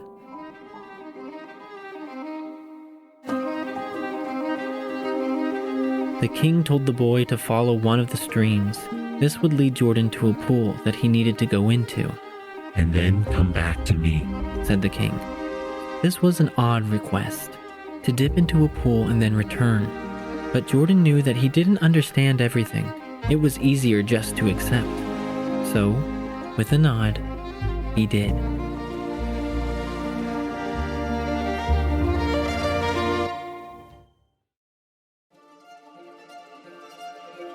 Part 6. The Prophecy. One of the streams began to glow brighter than the rest. This one was the path to take. Jordan was sure of it, so he walked over to the stream and stepped in. The waters began to flow out of the room to a place the boy hoped might give him some clear answers. The Water King watched silently as Jordan walked out of the large open room and into a small, cramped corridor. The waters, for the first time, went down, down and down. And Jordan thought maybe he was going to its dungeons. But it wasn't a dungeon. The room the waters led him to was small, like his bedroom. The ceiling was low, and the stream ended right in the archway. When Jordan looked around, he noticed the waters had broken off and crawled along the rocky walls in many directions. Above him was the pool, as if he was hanging upside down right now. Was he? Maybe anything was possible at this point. Anything except the answers Jordan wanted. Anything except his mother being healthy again. Even the strange parts of this world did not seem clear-cut. He thought the waters would heal, but apparently that was not possible. Not when the poison lived in his mother's veins. Okay, maybe not everything was possible. One thing that seemed impossible was Jordan finding a way to get into that pool. He had never seen one that floated above him. Wouldn't gravity pull him back down?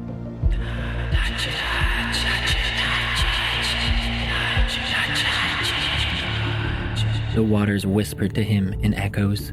So Jordan did, and when he touched it, he found that the pool above him was pulling him in. But Jordan couldn't breathe underwater. His heart pumped super fast as he was slowly being dragged into it. No, please, he shouted, unable to let go. Was this how he was going to die?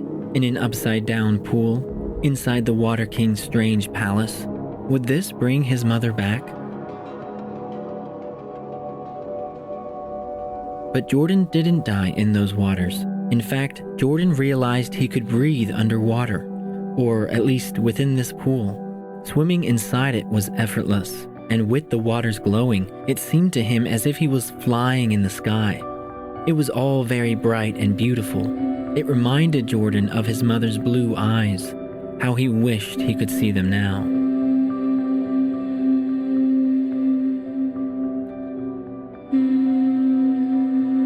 There was a voice, calm and sweet. It sounded as if it was coming from all around him. At first, Jordan thought it must be the waters talking, but it wasn't the waters. After a while, the sound became more finite, as if it was coming from one single place, just a short distance away. Maybe it wasn't the waters. No, it sounded familiar now. It was his mother's voice. Mama! Jordan called out, but his mother didn't seem to take notice of him. Soon, the bright blue waters transformed into a scene.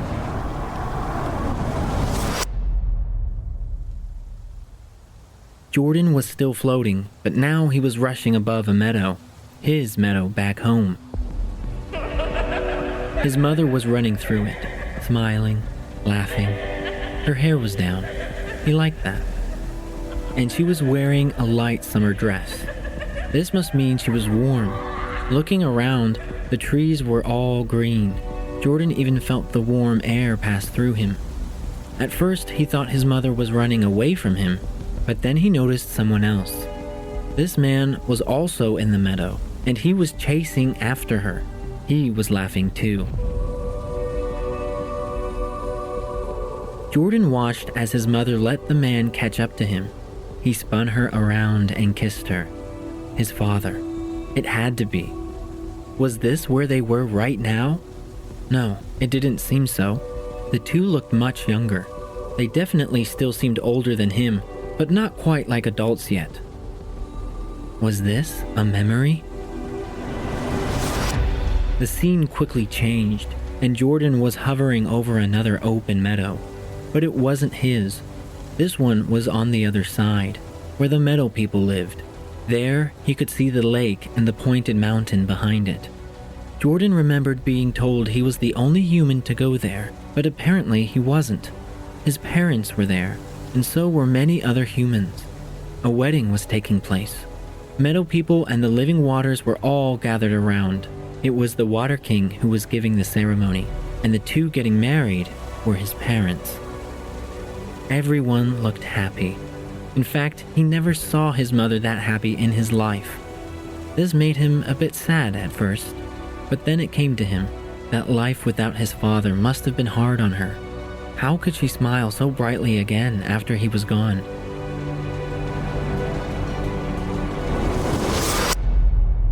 The scene changed again, and this time Jordan found himself in the same small square he was in to get the medicine.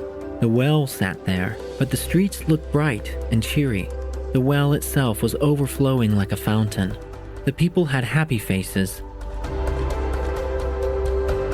It seemed to go against all that Jordan had seen just the other day. But this scene must have taken place a long time ago, before he was even born. A crowd gathered around the well. His father was standing on a small platform, in front of them all. He was speaking to them. "The Water King has given us this town," said Jordan's father. "and has made sure his rivers run through it. He has made it a place where we are called to drink from his waters. People from everywhere will travel here, and we will welcome them freely."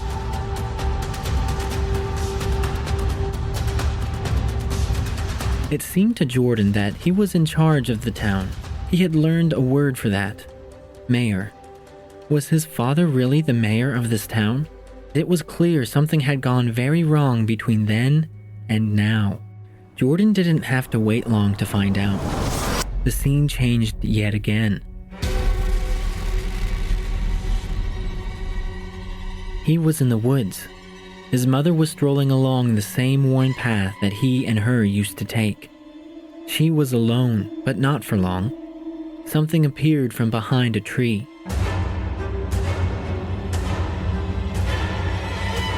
It was a meadow person. His mother didn't look that surprised.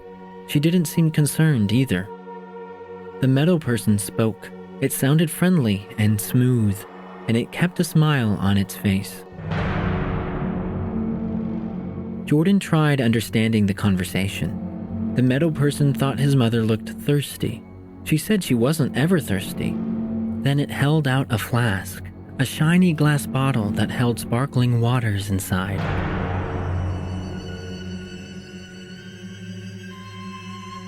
His mother tried telling the meadow person that she wasn't allowed to drink any waters that weren't from the Water King's streams.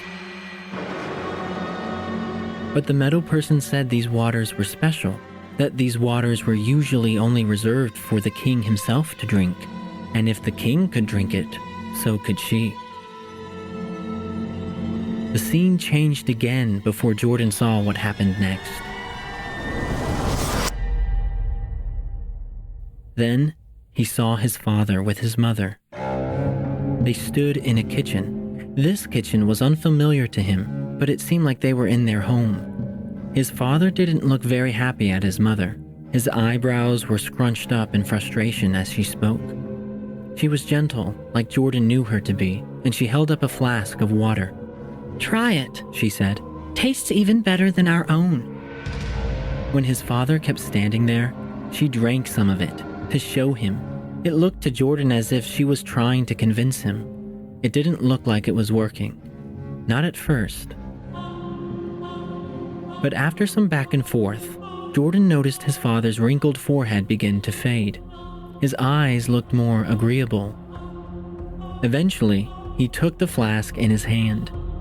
He stared into it, smelled it, swirled it around.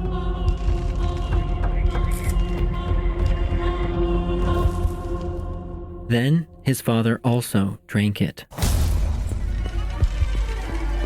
The glass shattered on the floor. In an instant, Jordan saw both of his parents begin to choke.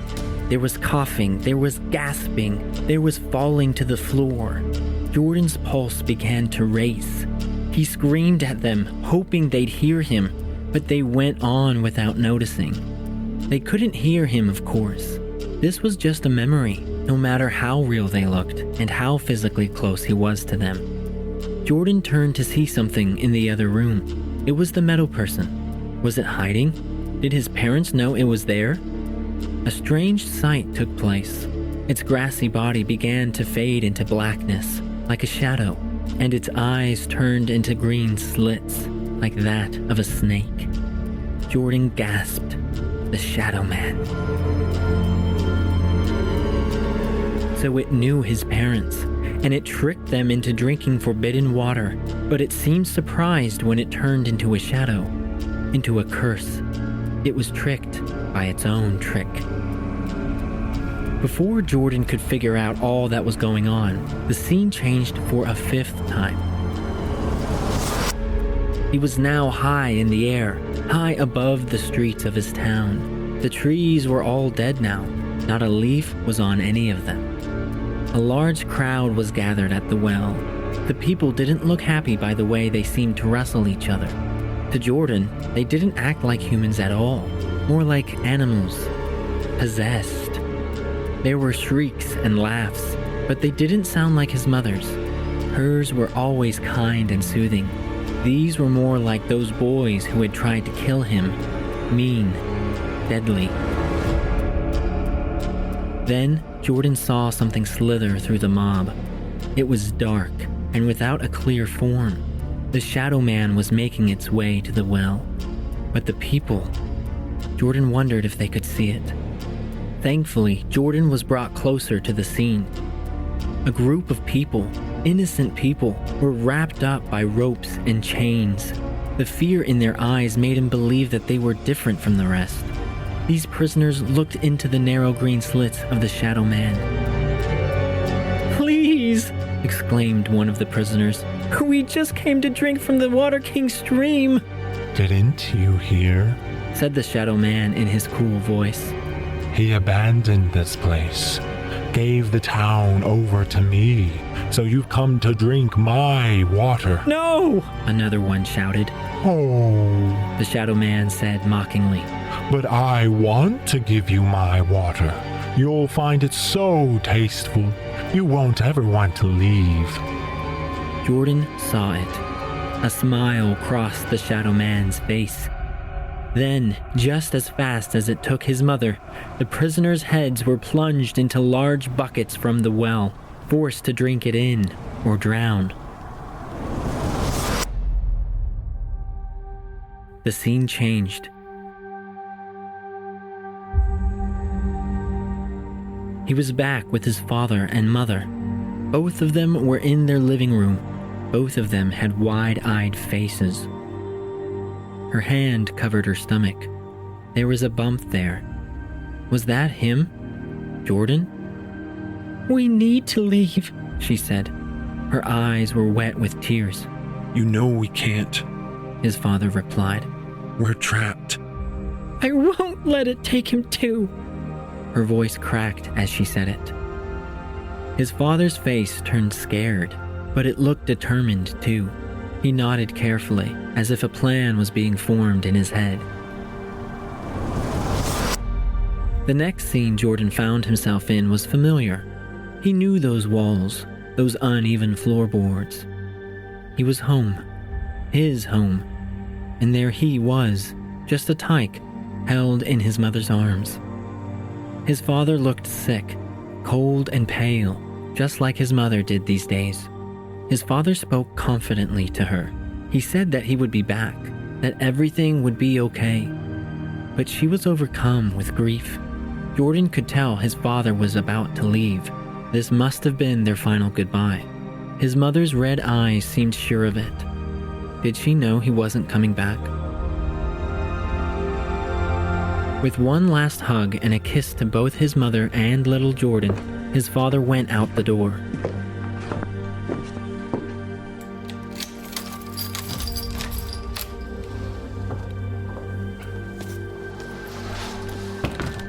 When it shut behind him, she broke down crying. Jordan could see his little self petting her cheeks, trying to cheer her up, but she wouldn't cheer up.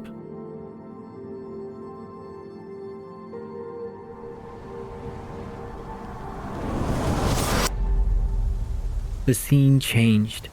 It didn't seem like much time had passed. Jordan was in the woods now, and he saw his father bundled in the same outfit that he had left the house in. The Shadow Man appeared in front of him. Jordan wanted to shout and warn his father, but he knew it would do no good. Even though he knew this was a memory, Jordan felt completely helpless. This made him sad and angry too. His father walked away from the Shadow Man, but it followed him. It asked him what he was doing. Saving my family, He said to it. He was going to find the Water King's stream. But he hid it from you, Said the Shadow Man. so you would never find it. He promised it would be found one day. His father said with confidence. Those were just lies. it replied. He sent me here to take you somewhere else. His father looked up and asked where to. The end, The Shadow Man said. And Jordan knew those eyes. In a moment, the whole area around his father was wrapped in darkness. His father screamed, and that was it. The next scene opened up, and it was a very strange one. The sky was dim, like it barely had any light at all.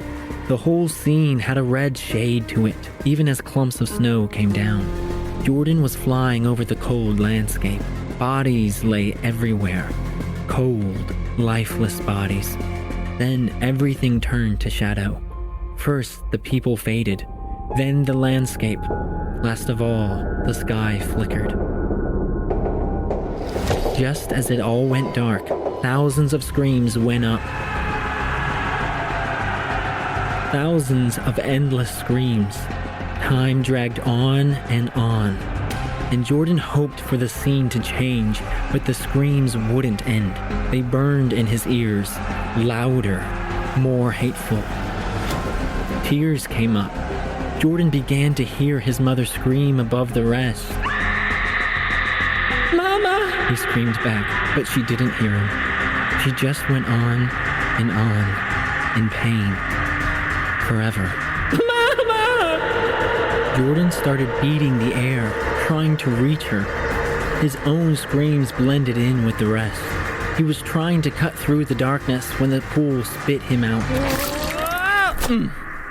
Jordan hit the stony ground, but it didn't hurt. Still, the screams kept echoing in his head, even when there was complete silence now. He was back, safe and sound, soaking wet maybe, but unharmed. For a moment, he sat there, taking it all in. Then he began to weep and sob. His mother, his helpless mother, gone. No amount of sacrifice could save her. He was sure of it. She was lost in the shadows, like his father. And like his father and the rest of them, she had become a shadow herself. Finally, and without end, in a place called the End, where the screams would never end. The thought of this made his breath shorten and his crying even heavier. Would his own torment end? It was only a day ago when he was safe in his home with his mother by his side. Sure, she was dying, but she was there, and he was there, and they were together. But now he knew they would never be together. No matter where Jordan went, or how long he'd be there for, his mother would always be screaming in that dark, cold place. This thought hurt him more than anything that came before. It made his stomach tie up in knots, made him want to roll over and die. Yes, he would die, but not just yet. It had to happen at the right moment, the way the prophecy said it. To be honest, Jordan didn't want to die. He realized that he didn't care about anyone else. Okay, it was a selfish thought, but it was true. The only one he wanted to save was his mother, maybe his father too, but that seemed impossible now. Who else was there that he wanted to save? Not those townspeople who seemed bent on hating him. A wave of confusion came over Jordan. Answers? The Water King promised answers. Sure, there were some answers, but they came with even more questions. This made Jordan really angry. His lips pressed together tightly. His eyes became slanted. His eyebrows pushed closer together. His cheeks grew hotter. He sat there for a good long while, eyeing the glowing waters but not really watching them. Eventually, he heard voices.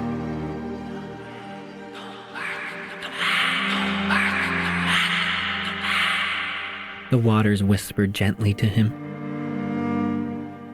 Jordan sat there another minute, not ready to move. He let a few short tears go, wiped his dripping nose with the back of his hand, and then stood up. Once he put both feet into the stream, it quickly rushed him back to the large room with the upside-down waterfall.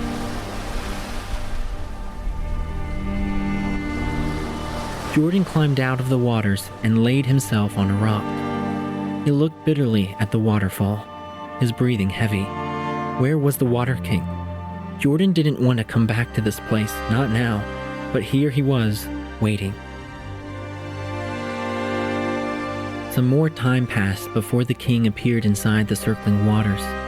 He stared at Jordan for a while, and Jordan stared back. Both of them didn't say anything for a bit, but the king ended up speaking first. You have been through so much, he said to the boy. Jordan didn't say anything. It was true. He knew it. There was no need to confirm. His worn-out face gave it away clearly. I'm sure you want your answers now. Another true statement. Where did Jordan want to start? The scenes flashed by so quickly. I don't understand what happened, he said. This was general enough that Jordan hoped the king's explanation would cover many of his questions. And it did. The Water King clarified what he saw within the pool, starting from the beginning.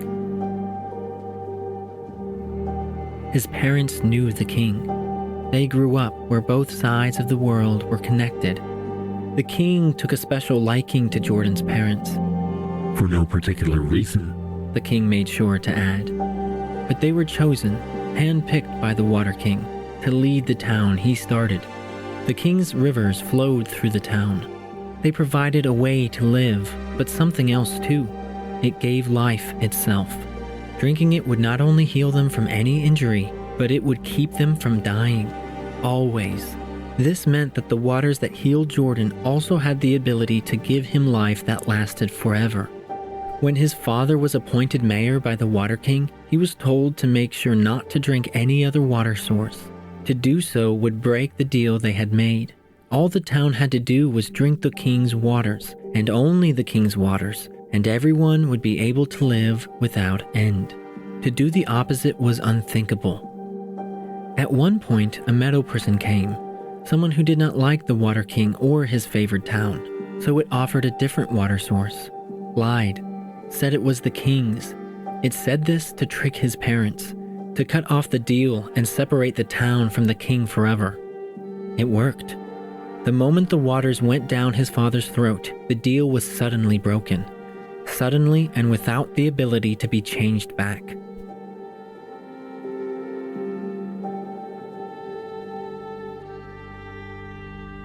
The Water King went on to tell Jordan that this broken deal was more than just a loss of water privileges. It brought on a curse. The special, life-giving waters were cut off from the well and hidden from the town. I had to do it, said the king. Or the town would be gone for good, lost to the poison forever. There would be no hope for them if they continued drinking my waters. It would only seal their doom. One drop from those sparkling waters poisoned everything. It didn't just slowly kill all those who drank it, but it became their everything. People tried leaving, the king told Jordan, but the poison was so addictive. Everyone soon came back. It provided temporary relief, even though it killed them much quicker. Jordan asked about the Shadow Man, curious how it turned into a shadow, and how his parents didn't. Its fate was already sealed, said the king. So were my parents, Jordan said. Not quite, the king replied. Jordan tilted his head. His eyebrows narrowed on the Water King. Not quite. Then how so? The king went on to tell Jordan about the prophecy. There is still hope, Joe. But I saw my parents, Jordan broke off. Yes, he saw many people turn into shadows, and he definitely heard his mother's endless screams. The Water King assured him that what he saw at the end was what would take place if the prophecy failed, if the poisoned waters weren't changed.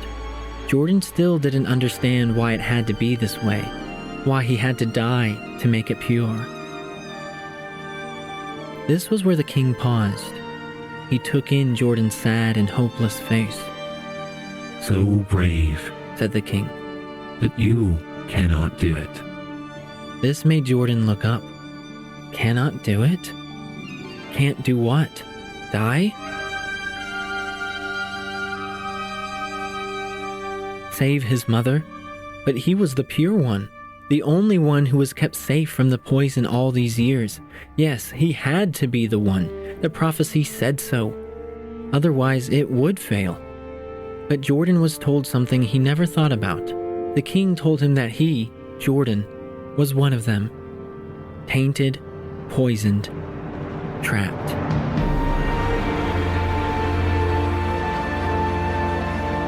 It's in your blood, Said the king.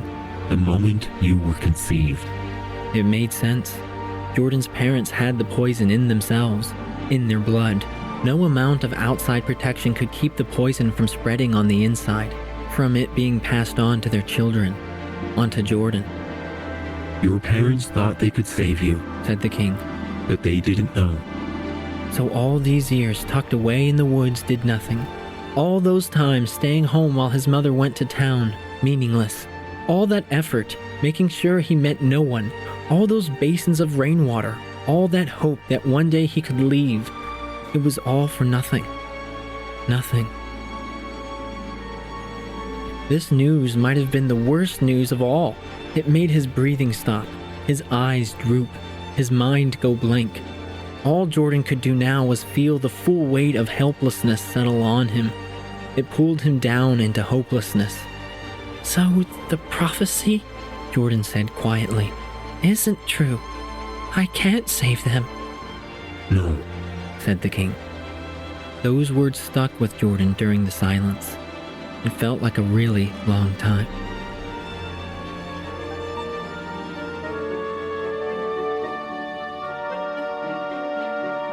The king added, but it wasn't talking about you.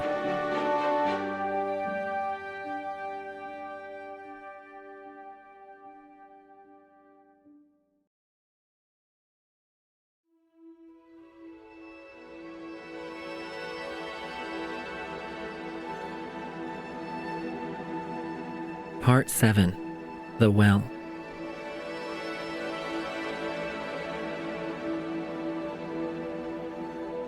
It was the Water King. He was the one who the prophecy was speaking about. Jordan was just the messenger, the forerunner, The catalyst. the king told him. This was a new word for Jordan. He mouthed it to himself as the king kept explaining. Apparently, there was even more to the prophecy than Jordan had already been told.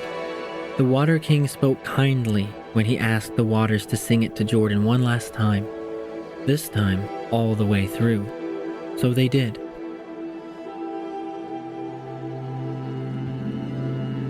The boy is here, the boy at last. The boy through evil wood had passed,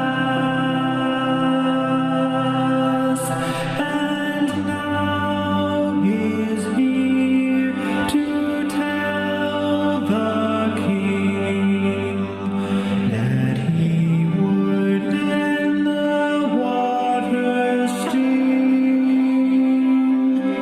He would by flesh to them return, to then confront the dark cistern. By blood so pure, a drop would do, and make the dirty waters new. Death can only keep the ill hand, must spit up who are not poisoned. For life so bright cannot decay. This the boy will surely survey.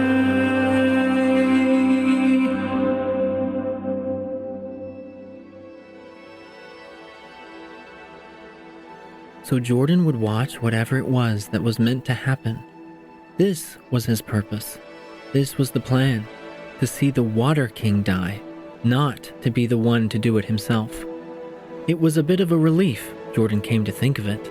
He could feel his body relax. But he didn't say this to the king.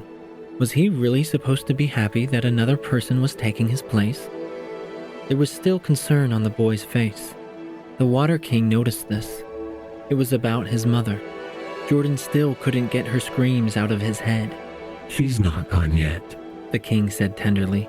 He went on to tell Jordan that the next step was to purify the poisoned waters. The only way to reverse the curse. At the well, it was added. Only then will your mother be able to drink from the living waters. And that includes you, Joe. That's right. He needed the purified waters just as much as his mother. They needed to drink it to undo the poisoning, to clean out their systems, so death would spit them back up. That's what the prophecy said, and that's what the Water King affirmed. But we need to go now, the Water King said. There's no time to lose. Jordan got to his feet, and that's when he realized something very important. The Water King wasn't made of flesh at all. He was made of water. He had no blood in him. But this didn't seem to throw off the king. Jordan was told to step back from the rising waterfall, so he did.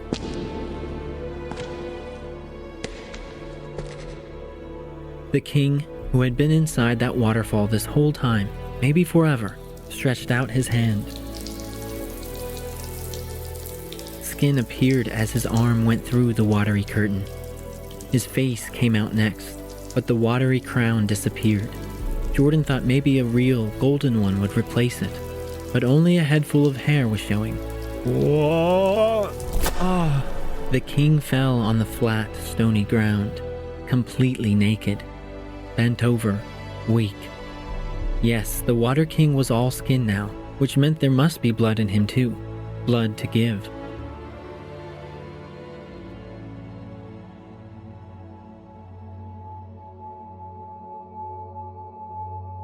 Jordan stood there for a minute. He had been told to back up, so he didn't want to make a bad move, but when the king himself made no stir, he thought it was time to do a checkup. He was afraid. Jordan didn't want to make the king upset by getting too close, but he had to do something. The boy's body shook a little as he went up to the king, now a helpless, naked man. He called to the king, not sure what else to do. This was very strange to Jordan. It wasn't so much that he saw a watery figure turn into a human being. It was that Jordan had once seen a big, powerful king stand up straight. Now he was trying to lend a hand to that same person who was now like jelly on the floor. The king's hand rose up, trying to find the boy. Jordan took it, understanding that he wanted help. It took all of Jordan's strength to bring the wobbly king to his knees and then to his feet. The king's voice sounded tired at first, but as he kept speaking, it seemed to return to a more normal state. He leaned on Jordan as he guided him toward the exit and out the cave.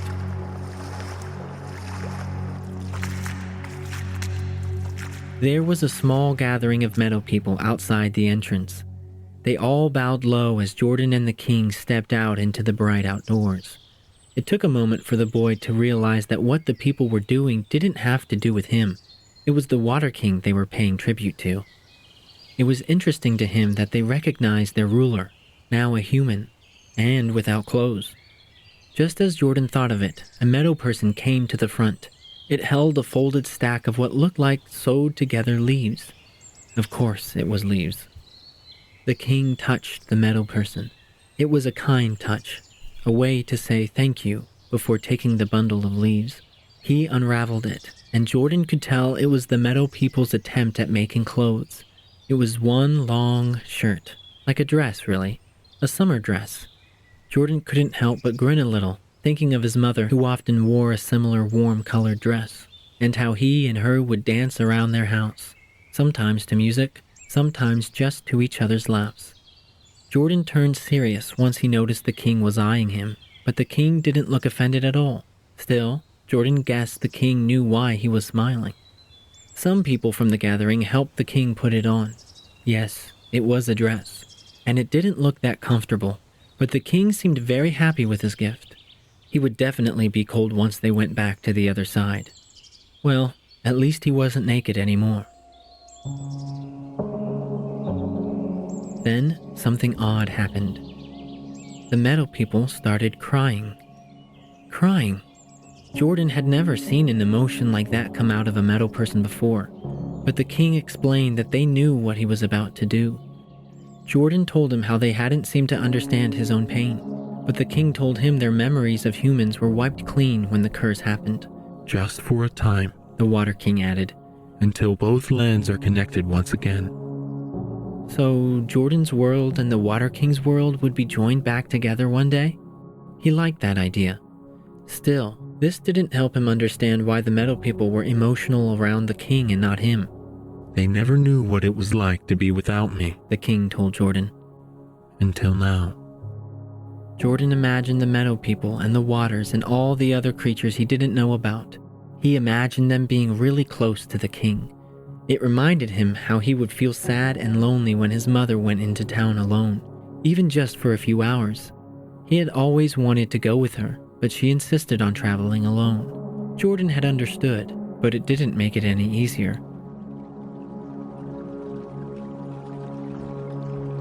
The king kept leaning on Jordan as they made their way down the watery slope and past the large lake and vast meadow. The two were about to enter the woods when Jordan stopped, scared. The king promised him that the Shadow Man wouldn't be waiting for them. He's at the square this very minute, He said. That's where they needed to get to, but the king asked that the two stop off at his house beforehand. Jordan didn't know why at first, but then he looked at how unprepared the king was. A thin, leafy dress with no sleeves, and no shoes either. It was about to get cold quick. He needed proper clothing. The king took a deep breath as they officially stepped into the woods. The two went down a little hill, and that's when Jordan felt the cold coming on. The water was still warm, thankfully, but the trees, once so green, began to look quite dead. Eventually, there were no leaves on any of them. A lot of time must have passed. The woods used to be colored with bright reds and yellows and oranges. That was when Jordan took his mother to get help. Now, no leaf remained. Yes, a lot of time was now gone.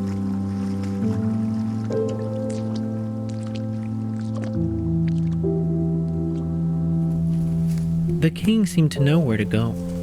He now led Jordan through the woods.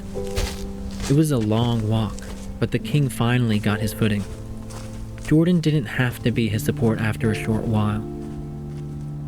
There it was, Jordan's home. The home that was his safe place all these years. The home that brought light and warmth because of his mother. The home that saw their happy times. The home that saw their sad times. And especially those last moments. Jordan turned to look at the king walking ahead of him toward the front door. Maybe Jordan's house wasn't the only one who saw all this, all their joys and pain, and this comforted him a little. They walked inside.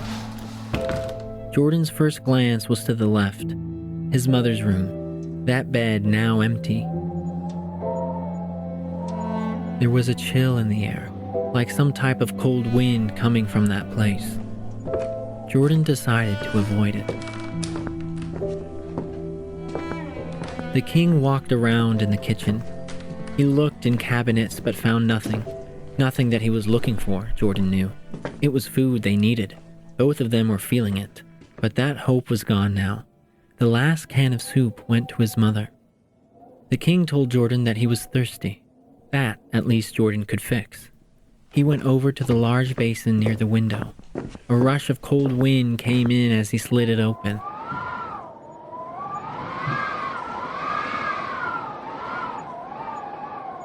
He dunked 2 empty glasses into it, then gave one to the king. Both of them tried drinking it.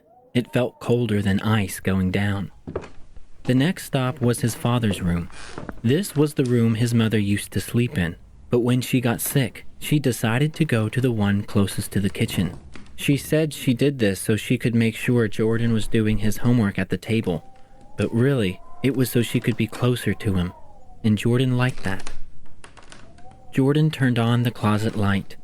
He hadn't been in here before. His mother never wanted him to, so he never did. But now, the king needed clothes. He was pretty sure his mother would understand. Jordan's fingers touched the different fabrics, some soft, some a bit rough, but all of them cold because of the drafty house. He tried connecting them to memories, but he realized he didn't really have any memories of his father. This made him sad. Jordan left the king to change. The door closed as he went back into the short hallway. He thought about stoking a fire, but realized they would have to leave for town soon, so he put his hands in his pockets instead. Jordan stood outside near the meadow. He watched the tips of the grass flow like waves on the sea. This was where his mother and father chased each other, maybe where they fell in love. He tried imagining them in the field, tried hard to think of them running his way, chasing him, with happy faces and excited laughs. That thought soon passed. It was hard to keep when he knew what was really true. Both of them were lost in this place called the End, and poor Jordan was here. At least the king was with him. When Jordan returned to check up on the king, he found him sitting on a chest at the end of his father's bed. He was putting boots on. Jordan took him in. That red woolen sweater, those brown-looking jeans, charcoal boots. Jordan and the king watched each other for a moment. The king's content face felt inviting, so Jordan went closer. In just a few steps, he and the king were only a foot or two apart. Their eyes were almost level with each other. Was this what a father looked like? With a dark, curly beard and big brown eyes? With eyes so warm? The king's eyes were the warmest he had ever seen. Jordan reached out a hand, placed it on the king's cheek. The king didn't move. He let Jordan feel his face, touch his scratchy beard. Jordan liked that. A sudden joy lit inside. It made him smile. The king smiled back. The two watched each other for another minute or two. Then Jordan slowly went into the king's arms and laid his head on his shoulder. He was simply curious. The boy wanted to feel what it was like to be held by a father. Arms were soon wrapped around him. One of the king's big hands held Jordan firmly by the waist. The other softly waved through his hair like a comb. The king was warm, tender like his mother, but so strong that all of Jordan's fears were wiped away when he was in those arms. He could have stayed there for a long time, listening to the king's heart beating slowly.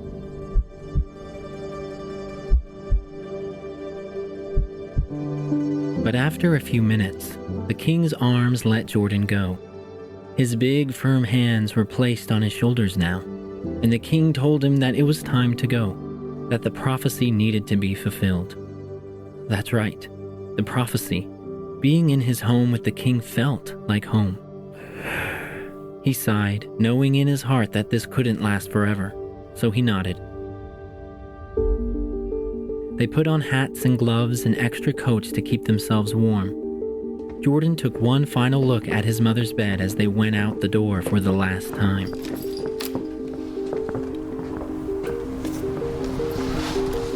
The king let Jordan hold his hand as they followed the path toward the road.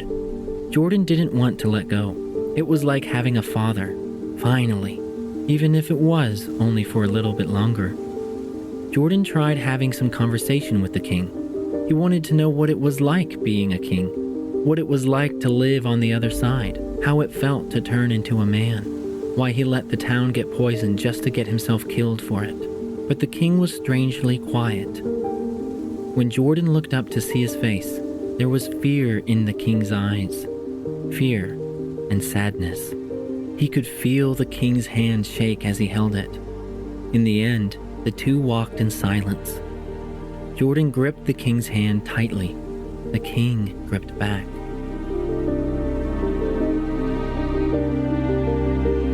There was the sign now, Brookfield, that poisoned town. Jordan noticed tears coming down from the king's eyes as they passed it. Was he crying because of the town and how the people were trapped in it? Or was it because he was about to die? Jordan never asked.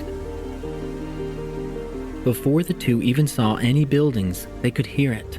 A faint noise, like a festival was going on somewhere. Jordan was right. When the two went around the bend and saw the square straight ahead, he noticed the well was completely hidden by a sea of townspeople. The king led Jordan along the forest's edge and to the back of one of the 3-story buildings facing the square. There was a ladder that made its way to the top. "This is where I leave you," said the king. His voice proved that he was struggling to keep it together. Jordan touched the king's face again. This time, it was to wipe the tear stains from his cheeks. This made the king smile, even though all that pain he must have felt. It was a weak smile, but it was still warm. The boy asked him a question. He couldn't help it. Why are you so scared? He asked. The king didn't need time to think about it. "Because I've never been apart from my father. Not until right now." His father? The Water King had a father? So was the king just a prince? How could there be two kings? But after all, he was speaking to a man who was once a different form, who didn't always have a beard and skin, who was once water through and through. Why couldn't there be two kings? Why do you have to do it? Jordan asked. Because really, there must have been people out there who weren't tainted by the water, where they didn't have the poison in their blood. On the other side, maybe. This time, the king hesitated. His eyes grew heavy. It drooped a little. "There's no other way." And the king told Jordan that no person had the ability to reverse the poisoned waters. No one on this side or the other side. Not even if 1,000 of them shed their blood. Hearing this made Jordan realize that the king was precious. Maybe that was why a single drop of his blood would do. Jordan had 100 more questions, but they heard people coming, just on the other side of the building, coming down the alley. The king urged Jordan to climb up to the roof and stay hidden. Jordan wanted to ask what he was supposed to do after all this happened, but there was no time. So Jordan climbed the tall ladder and hid himself on the flat roof of the building. Right when he did this, a group of men appeared around the wall.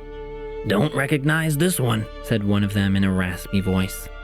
They made mocking jokes at the king, jokes not worth repeating. Then, one of them hit him with their fist. It looked like they used all their force. The king tumbled over, now red in the face. Why wasn't he doing anything? Jordan could barely watch, but this was the king's purpose. To die. And Jordan's was to watch it happen. It was hard to do. The men laughed at the king before picking him up by the collar. He was still awake, but he seemed dizzy, out of it. They dragged him through the alley.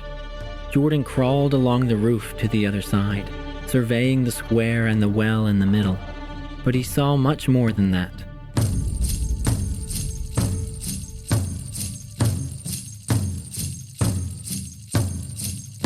Jordan couldn't find the stony street because it was covered by townspeople. Little fires were going on in different areas. A bit of chaos here and there.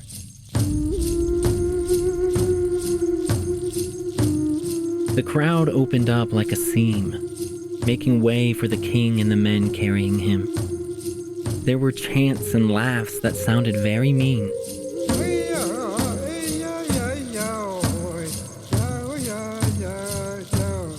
The men tied the king's hands behind his back and threw him on the ground next to the well. Jordan saw the king wasn't the only one. There were 6 others. All of them looked scared. The king was still recovering from the smack in the face. People in the crowd took turns doing whatever they wanted to that group of 7 helpless people. Spit, punch, kick. Pretty soon, most of them were lying on the ground with red all over them. The king was one of them. Then, in the corner of Jordan's eye, he saw something that made him stoop even lower. A shadow with green slits for eyes made its way through the crowd. The Shadow Man.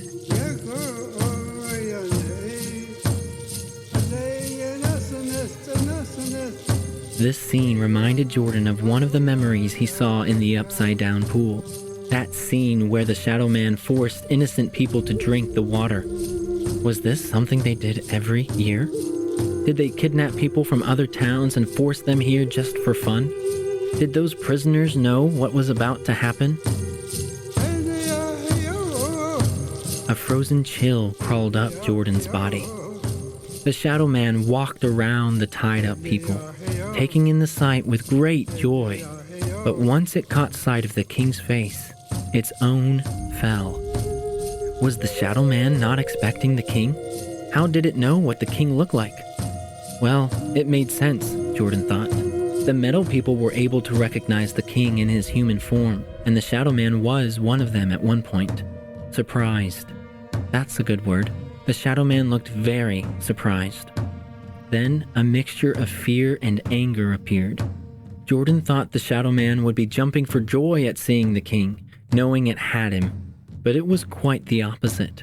It looked as if the Shadow Man knew why the king was here, and it wasn't happy about it. Still, the Shadow Man didn't let the king go. Instead, this only made the Shadow Man's madness grow. Strip them, it ordered. Then, every single one of them were stood up on their feet. Their hats and coats were forced from them. Then, their shirts, pants, shoes, and the rest. All 7 of them were completely bare. Just as the king entered humanity, so he was going to leave, naked, weak. The Shadow Man commanded that large buckets of water be poured on them. Jordan remembered how the boys dripped poison water on him. He watched the water be poured over the king.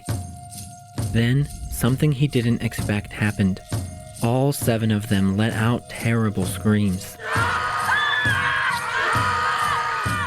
This made Jordan think of all those endless, helpless shrieks. His mother. Was this what those shadowy people were experiencing? Were they an endless, dark sea of stinging waters?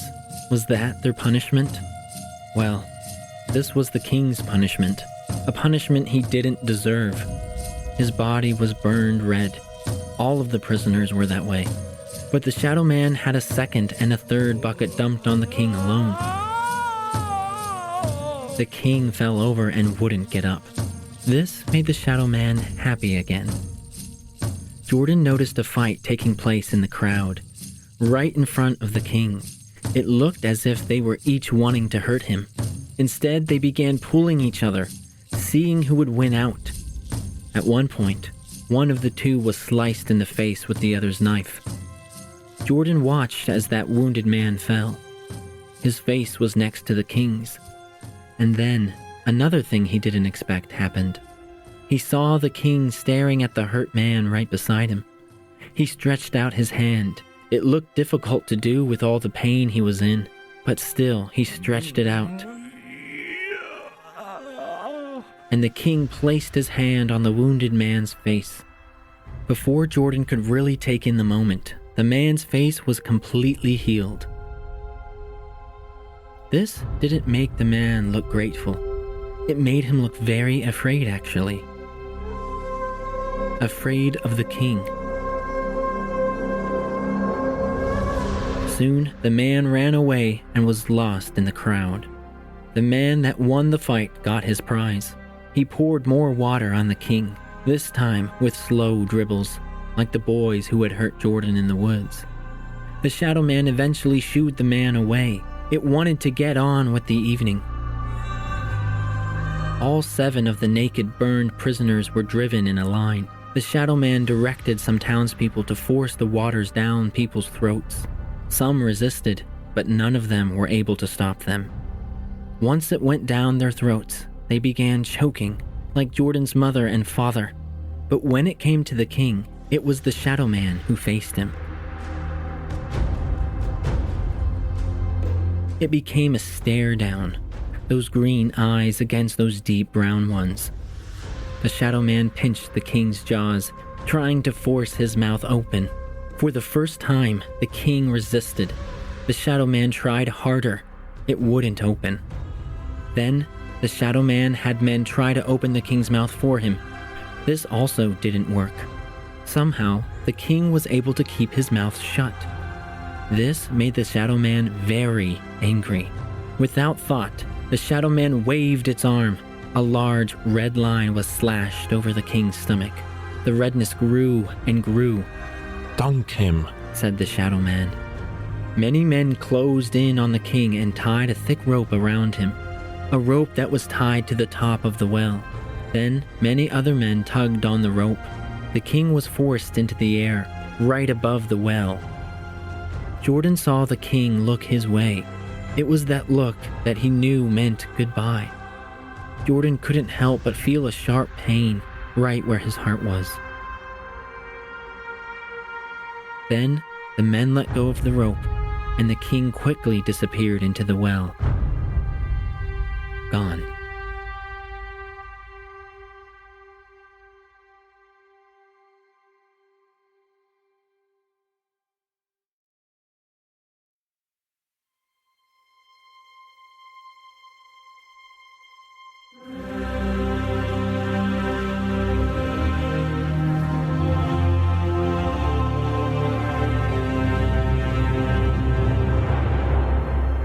Part 8.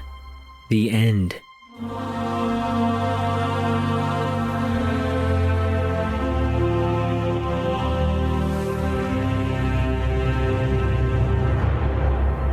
The king wasn't dead. He couldn't be.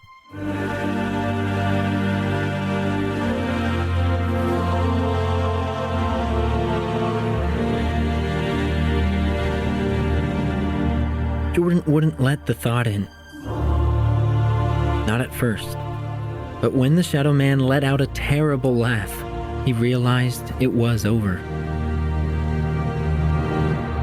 The king was dead.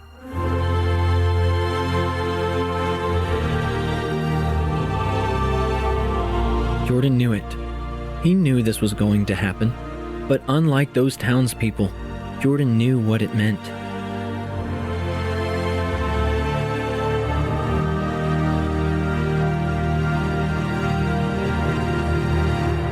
He grew sick in his stomach as he watched the crowd parade around the well, round and round, chanting, laughing, having a good time.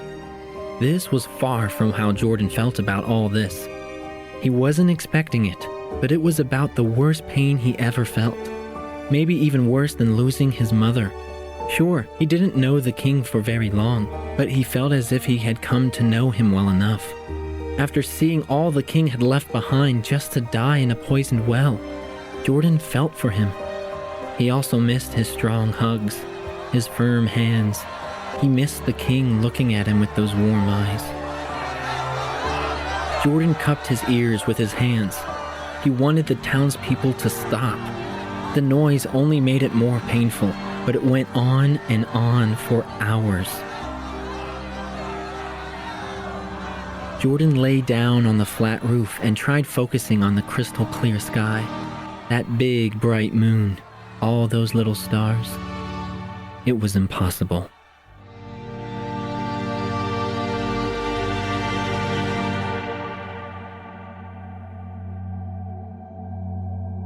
He was able to sleep eventually. When he woke up, he saw that the sky was slightly brighter. It wasn't black anymore. There was a hint of blue now, and the moon was almost under the tree line. Jordan listened. It was quiet. He slowly turned over to his stomach and crawled along the rooftop. The square was completely empty. Nothing but the icy wind running through it. Come to think of it, Jordan was freezing. He saw that there were red spots all over the stony pavement. A reminder that last night did actually happen.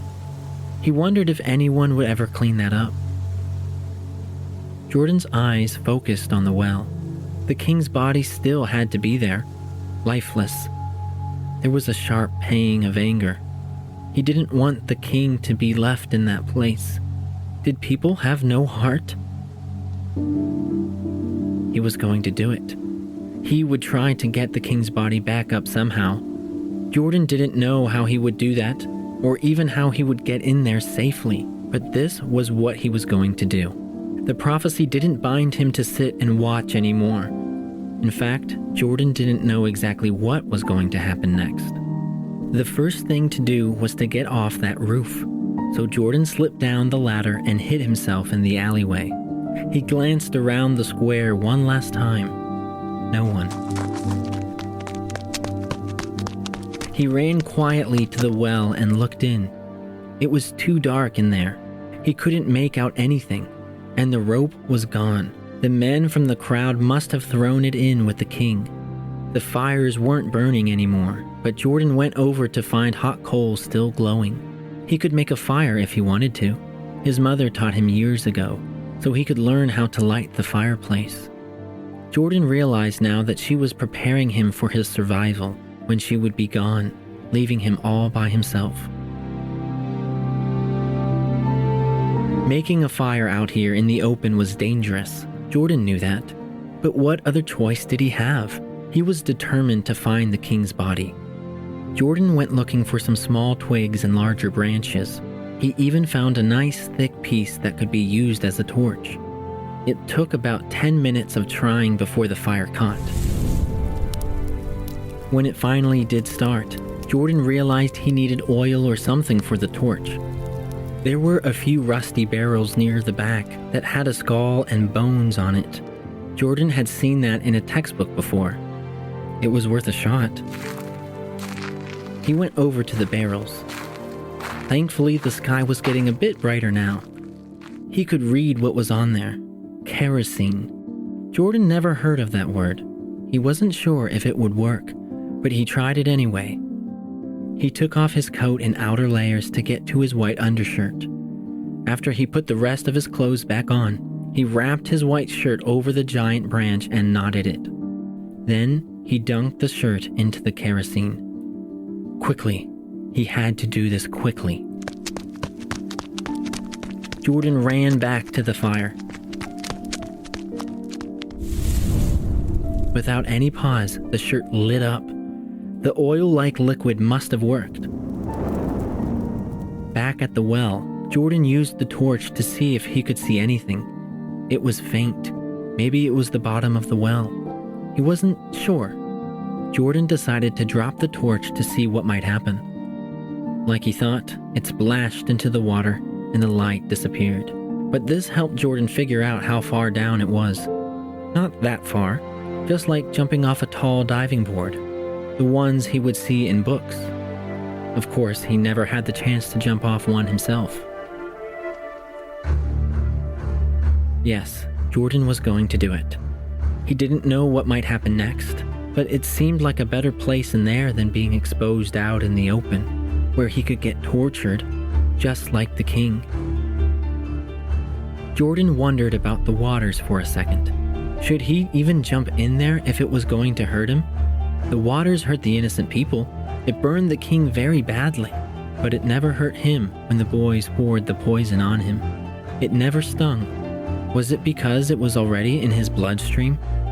Still, the king came to end the water's sting. That's what the prophecy foretold. Either way, the water shouldn't be able to hurt Jordan. And also, what else was there to lose? His mother and father were gone. The king was dead. He might as well take his chances. So he jumped.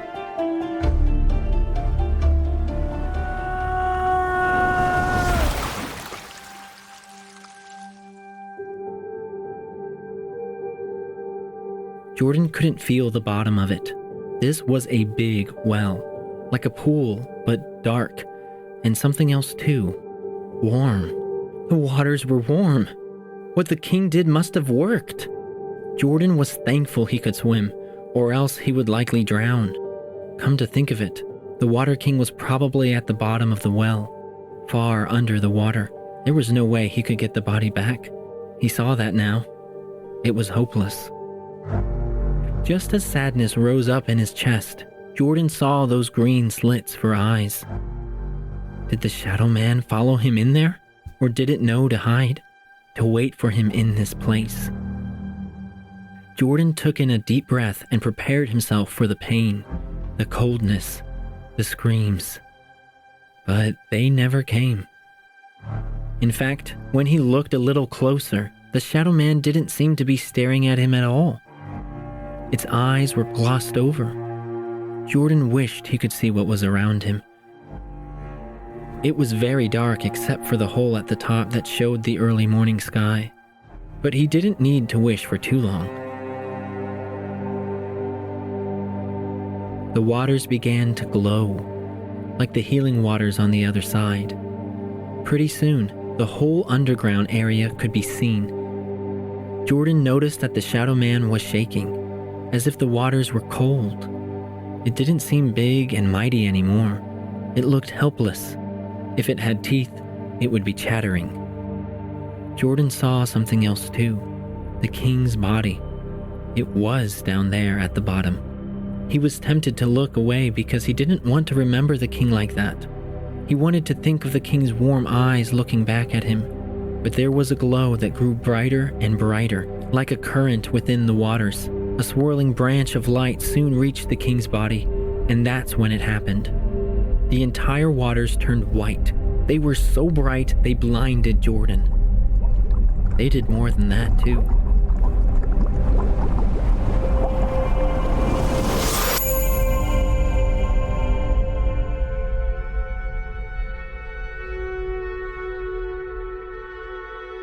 The next thing he knew, he was lying on a ledge. Jordan was still deep in the well. The water was still glowing, even if it wasn't as bright anymore, and he was still wet. It didn't seem like much time passed. Then there he was, the king, sitting on the ledge next to Jordan, playing with his hair. Alive! Jordan turned to sit up, the eyes so very warm, looking back at him. Jordan rushed into the king's arms, strong, secure, and he stayed there for a long time. He wouldn't let go, not this time. The king wasn't naked anymore. He was wearing some sort of human clothes. Jordan wasn't sure where he got them. They weren't his father's. And he was still human, fully human. But his skin was no longer covered in burns. He assumed the slice in the stomach was gone too. The king gently pulled Jordan away so they could look at each other. His big hands with those strong fingers felt the boy's face, like how Jordan had done to him, with a tender touch. First his cheek, then a quick one on the lips, and then the king said, "Drink." He was referring to the waters. Jordan got back into the pool without question. He was a bit nervous, he had to admit. These waters used to kill, but he trusted the king. So Jordan slowly went deeper under the water until his mouth was fully submerged. Sweet, sweet, very sweet, and warm. It didn't smell like wormwood anymore, not even like sweet peas. Something different, something new. Jordan felt it. It happened inside him. It was hard for him to explain the feeling, but it was like he was being fixed on. His growing hunger went away. His thirst disappeared. His aches were gone. The king had done it. He ended the sting. Jordan looked over at the Shadow Man, who was still shaking in the water. He asked the king what happened to it. "Something beyond my help," he replied. "So it's dying," Jordan said. "Defeated, yes. Dying, not quite. Not yet, at least. It still has some time left." Jordan looked over with great worry. The king told the boy how the Shadow Man would soon grow very angry toward those who would drink the water, make war against the town. Apparently, this wasn't the end. "But the war's already been won," said the king confidently. "and it won't last forever. I promise." And the king told Jordan that one day, the Shadow Man will be locked up in that horrifying place called the End. "And it will never escape," he said with finality to it. Jordan wanted to ask why this had to happen, why the king didn't just finish it off right then, finish the war once and for all. The king took some time to reply. "There are people out there who still need my help," he said. This had to happen before the king could end it. Jordan understood. His mother still had the poison in her, still lost in that dark, shadowy place with the rest of them. He didn't want the king to end it all before she drank the water. Yes, the king's patience was a kindness. Go, said the king. Take these waters. Find your mother. The king took a flask out of his pocket. It wasn't made of clay, like the one Jordan had been given by the meadow people, and it wasn't glass like the Shadow Man gave to his parents. It was smooth and made of metal, and it held a lot more water than the others. Jordan placed it under the water and capped it, and before he could ask the king any questions, the waters began to swirl like a funnel. Soon, he was trapped by its force. He was being pulled down, down, down, down. Soon, the king was lost by the glowing, rushing water all around him.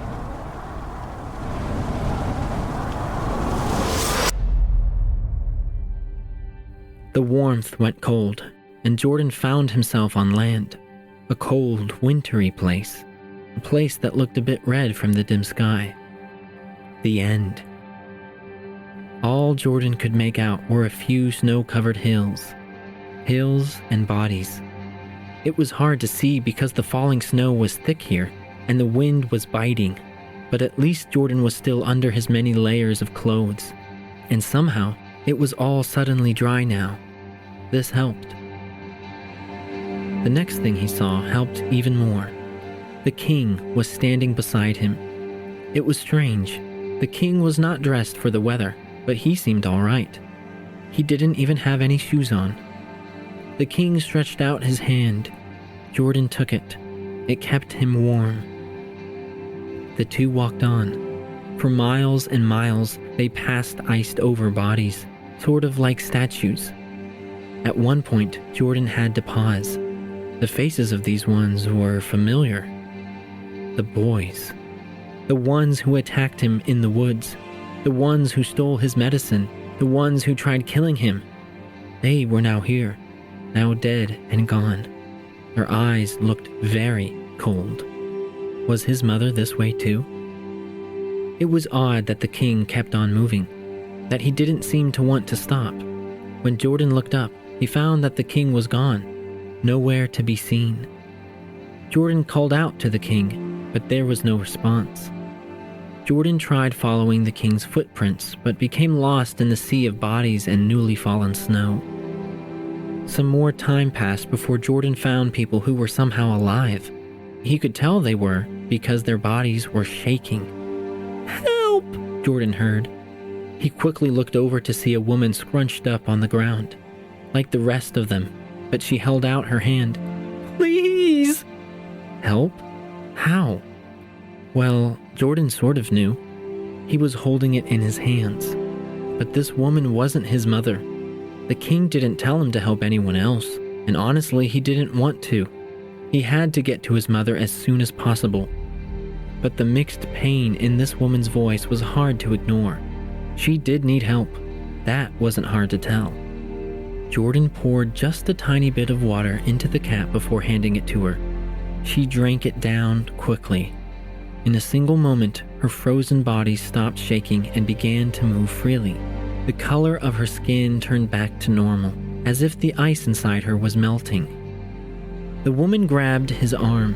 Jordan was scared that she would steal the entire flask for herself, but she brought him in and hugged him. It was a warm hug. Jordan didn't know what the woman should do next, so he told her to wait until he found the king. The king would know what to do. As he went on, one eye on finding the king, the other on finding his mother, another person cried out for help. This time it was an old man. Jordan hesitated, but another cap was filled and brought to the man's mouth. The old man's body became as warm as the woman before him. On he went. But more and more people called out to Jordan for help. Help! Help! Help! Help! Help! It sounded like an endless line of people were trying to get a taste of the waters. Apparently, they knew what Jordan was trying to keep to himself, but he only had so much and worried he wouldn't have enough for his mother. Not everyone around asked for help. Some actually wanted Jordan to get far away from them, even to the point of calling him horrible names. But to those who asked for help, Jordan did the best he could. This took a long time. To his surprise, the flask never ran out, but he could feel it getting down to the bottom. There wasn't much left now. With every person who called out to him, he hoped he saw his mother's face, or at least be able to find the king. He felt more and more hopeless as time went on, as the waters were almost completely gone. Why hadn't the king given him more flasks? Or a bucket? Jordan was about to turn around to go back to where he came from, to try to find the king. That's when he heard it. It was his mother's voice, but she didn't cry out for help. She called out his name. Joe, she said. Jordan knew that voice. It was gentle and kind, but weak, very weak. Jordan turned around to see his mother. She was so thin. Her lips were glossy because of the ice on them. He didn't understand how some people didn't die here in these conditions. Jordan's mother must have been here in this place for weeks, maybe even a month or two. Mama! He fell on his knees. The snow was fighting to bury her, so he quickly made a trench around. His heart was beating so fast as he tried to warm her up with his body. Of course, this wouldn't work. Not here at the end of the world. He tried moving her up to a sitting position. It was no use. She was stuck to the ground. But it didn't matter. He could still get the flask to her mouth. Jordan's hands shook so hard as he tried to get the flask out of his coat pocket, but he felt it leave his hand just as he opened the cap. His mother had knocked it away. Jordan scrambled to get it back. The little that was left inside made its way onto the snow. His heart sank.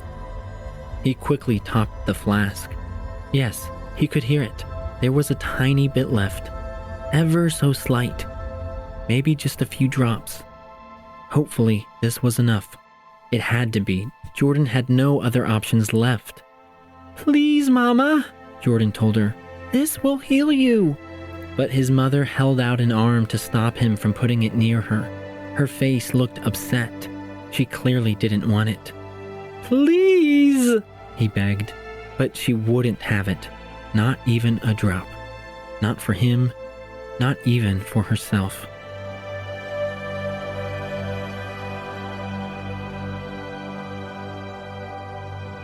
This was it. All of Jordan's efforts felt wasted now.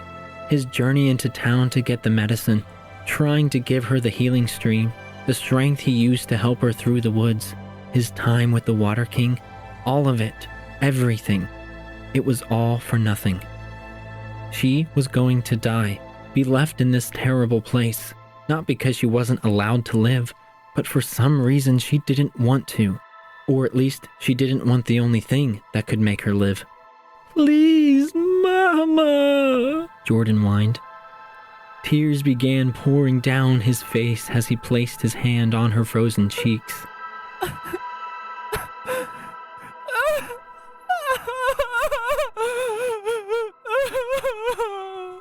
It was an ugly cry. Heavy, deep. A sadness rose up.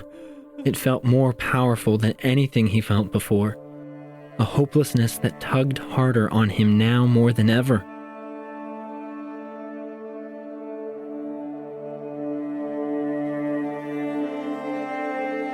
He was leaning over his mother, still in tears, when he heard someone coming his way.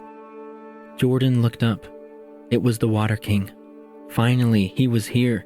She doesn't want it, Jordan said quickly. The king didn't seem confused or troubled. The calm look on his face upset Jordan more. Help her, he demanded. Jordan had never demanded anything before. He always went along, always did what he was told. For the most part.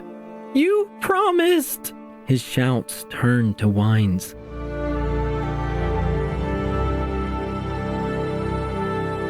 Jordan cried it out for a while. The king bent down and placed his hand on Jordan's shoulder. He gave the boy that look he had shown before, one of comfort. Then Jordan said in a steady voice, "Do you even want to?" Jordan thought the king's answer might simply be yes, but he said, "Not everyone will escape this place." The boy assumed that meant no, but it wasn't a no. After the king said what he said, He kindly pushed Jordan to the side.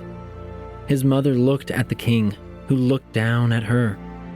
There was compassion in his eyes. He placed his thumb over her lips like he did with Jordan. Then he told Jordan to give his mother the water. The boy was afraid that in her anger she would spill the final drops on the ground, but she wasn't angry anymore. By the looks of it, it seemed to Jordan that she was waiting for it now, wanting it. What did the Water King do? Is that why some people wanted the water and others didn't? Jordan asked the king. Because you touched some and not others? The king's kind smile answered that question. Jordan was sure this meant yes. Jordan poured the last few drops into the cap and tried handing it to the king, but the king told Jordan to do it. So he did. Jordan bent over, put the cap to his mother's lips, and carefully tilted it. In one drawn-out moment, her icy cold body felt gradually warmer. Her skin no longer looked colorless. She could move now. The first thing she did was reach out her arms. Jordan knew what that meant. It meant she was alive. She was healed. Saved. He bent down and hugged her, the tightest hug he ever gave. Yes, she was better now.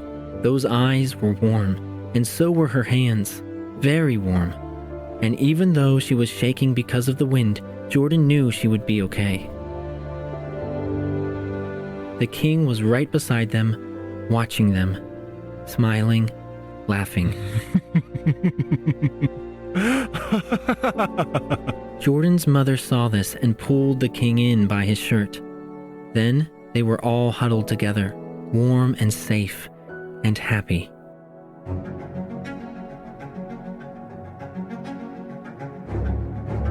A thought grew in Jordan's mind. His father. He was here, somewhere. Was he dead? Was he alive? Well, he'd been gone for 7 years. He must be dead. But the king told Jordan that the father was still around. And when Jordan picked up the flask to find it somehow full again, it gave him a hopeful feeling, a warm feeling. He liked that.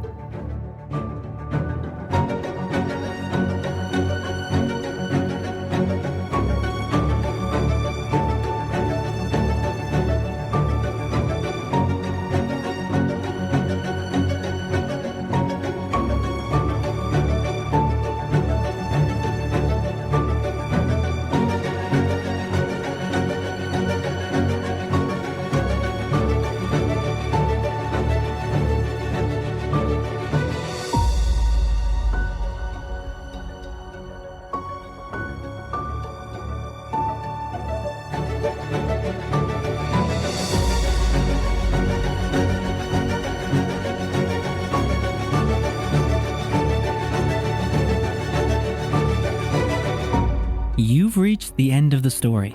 I sure hope you've enjoyed it. I mean, if you came this far, you must have at least been curious how it would end. Well, now you know. I want to sincerely thank you for taking the time to go on this journey with me. And not just with me, but with Jordan. If Jordan's story impacted you in some positive way, please leave an honest review. Or if you're crunched for time, a star rating. It should only take a moment, and doing so will help get this audiobook discovered by others. So please, would you do that? This story is also in ebook and print formats, which you can purchase on Amazon. Now, this story may be finished, but I have so many more to tell. I'm on social media, including Facebook and Instagram, so please follow me for some exciting announcements coming up about my future projects. You can also check out my website, which is where you'll find free printable learning resources for Where the Water Rises and other books I've written. All those links are in the show notes below. And please tell others about this cinematic audiobook experience. Share how you were affected and encourage others to check it out for themselves. I believe this story is worth talking about, and I hope after listening to it yourself, you might think so too. I'm A.T. Liszczak, And this completes this cinematic audiobook for Where the Water Rises, a tale of love and sacrifice.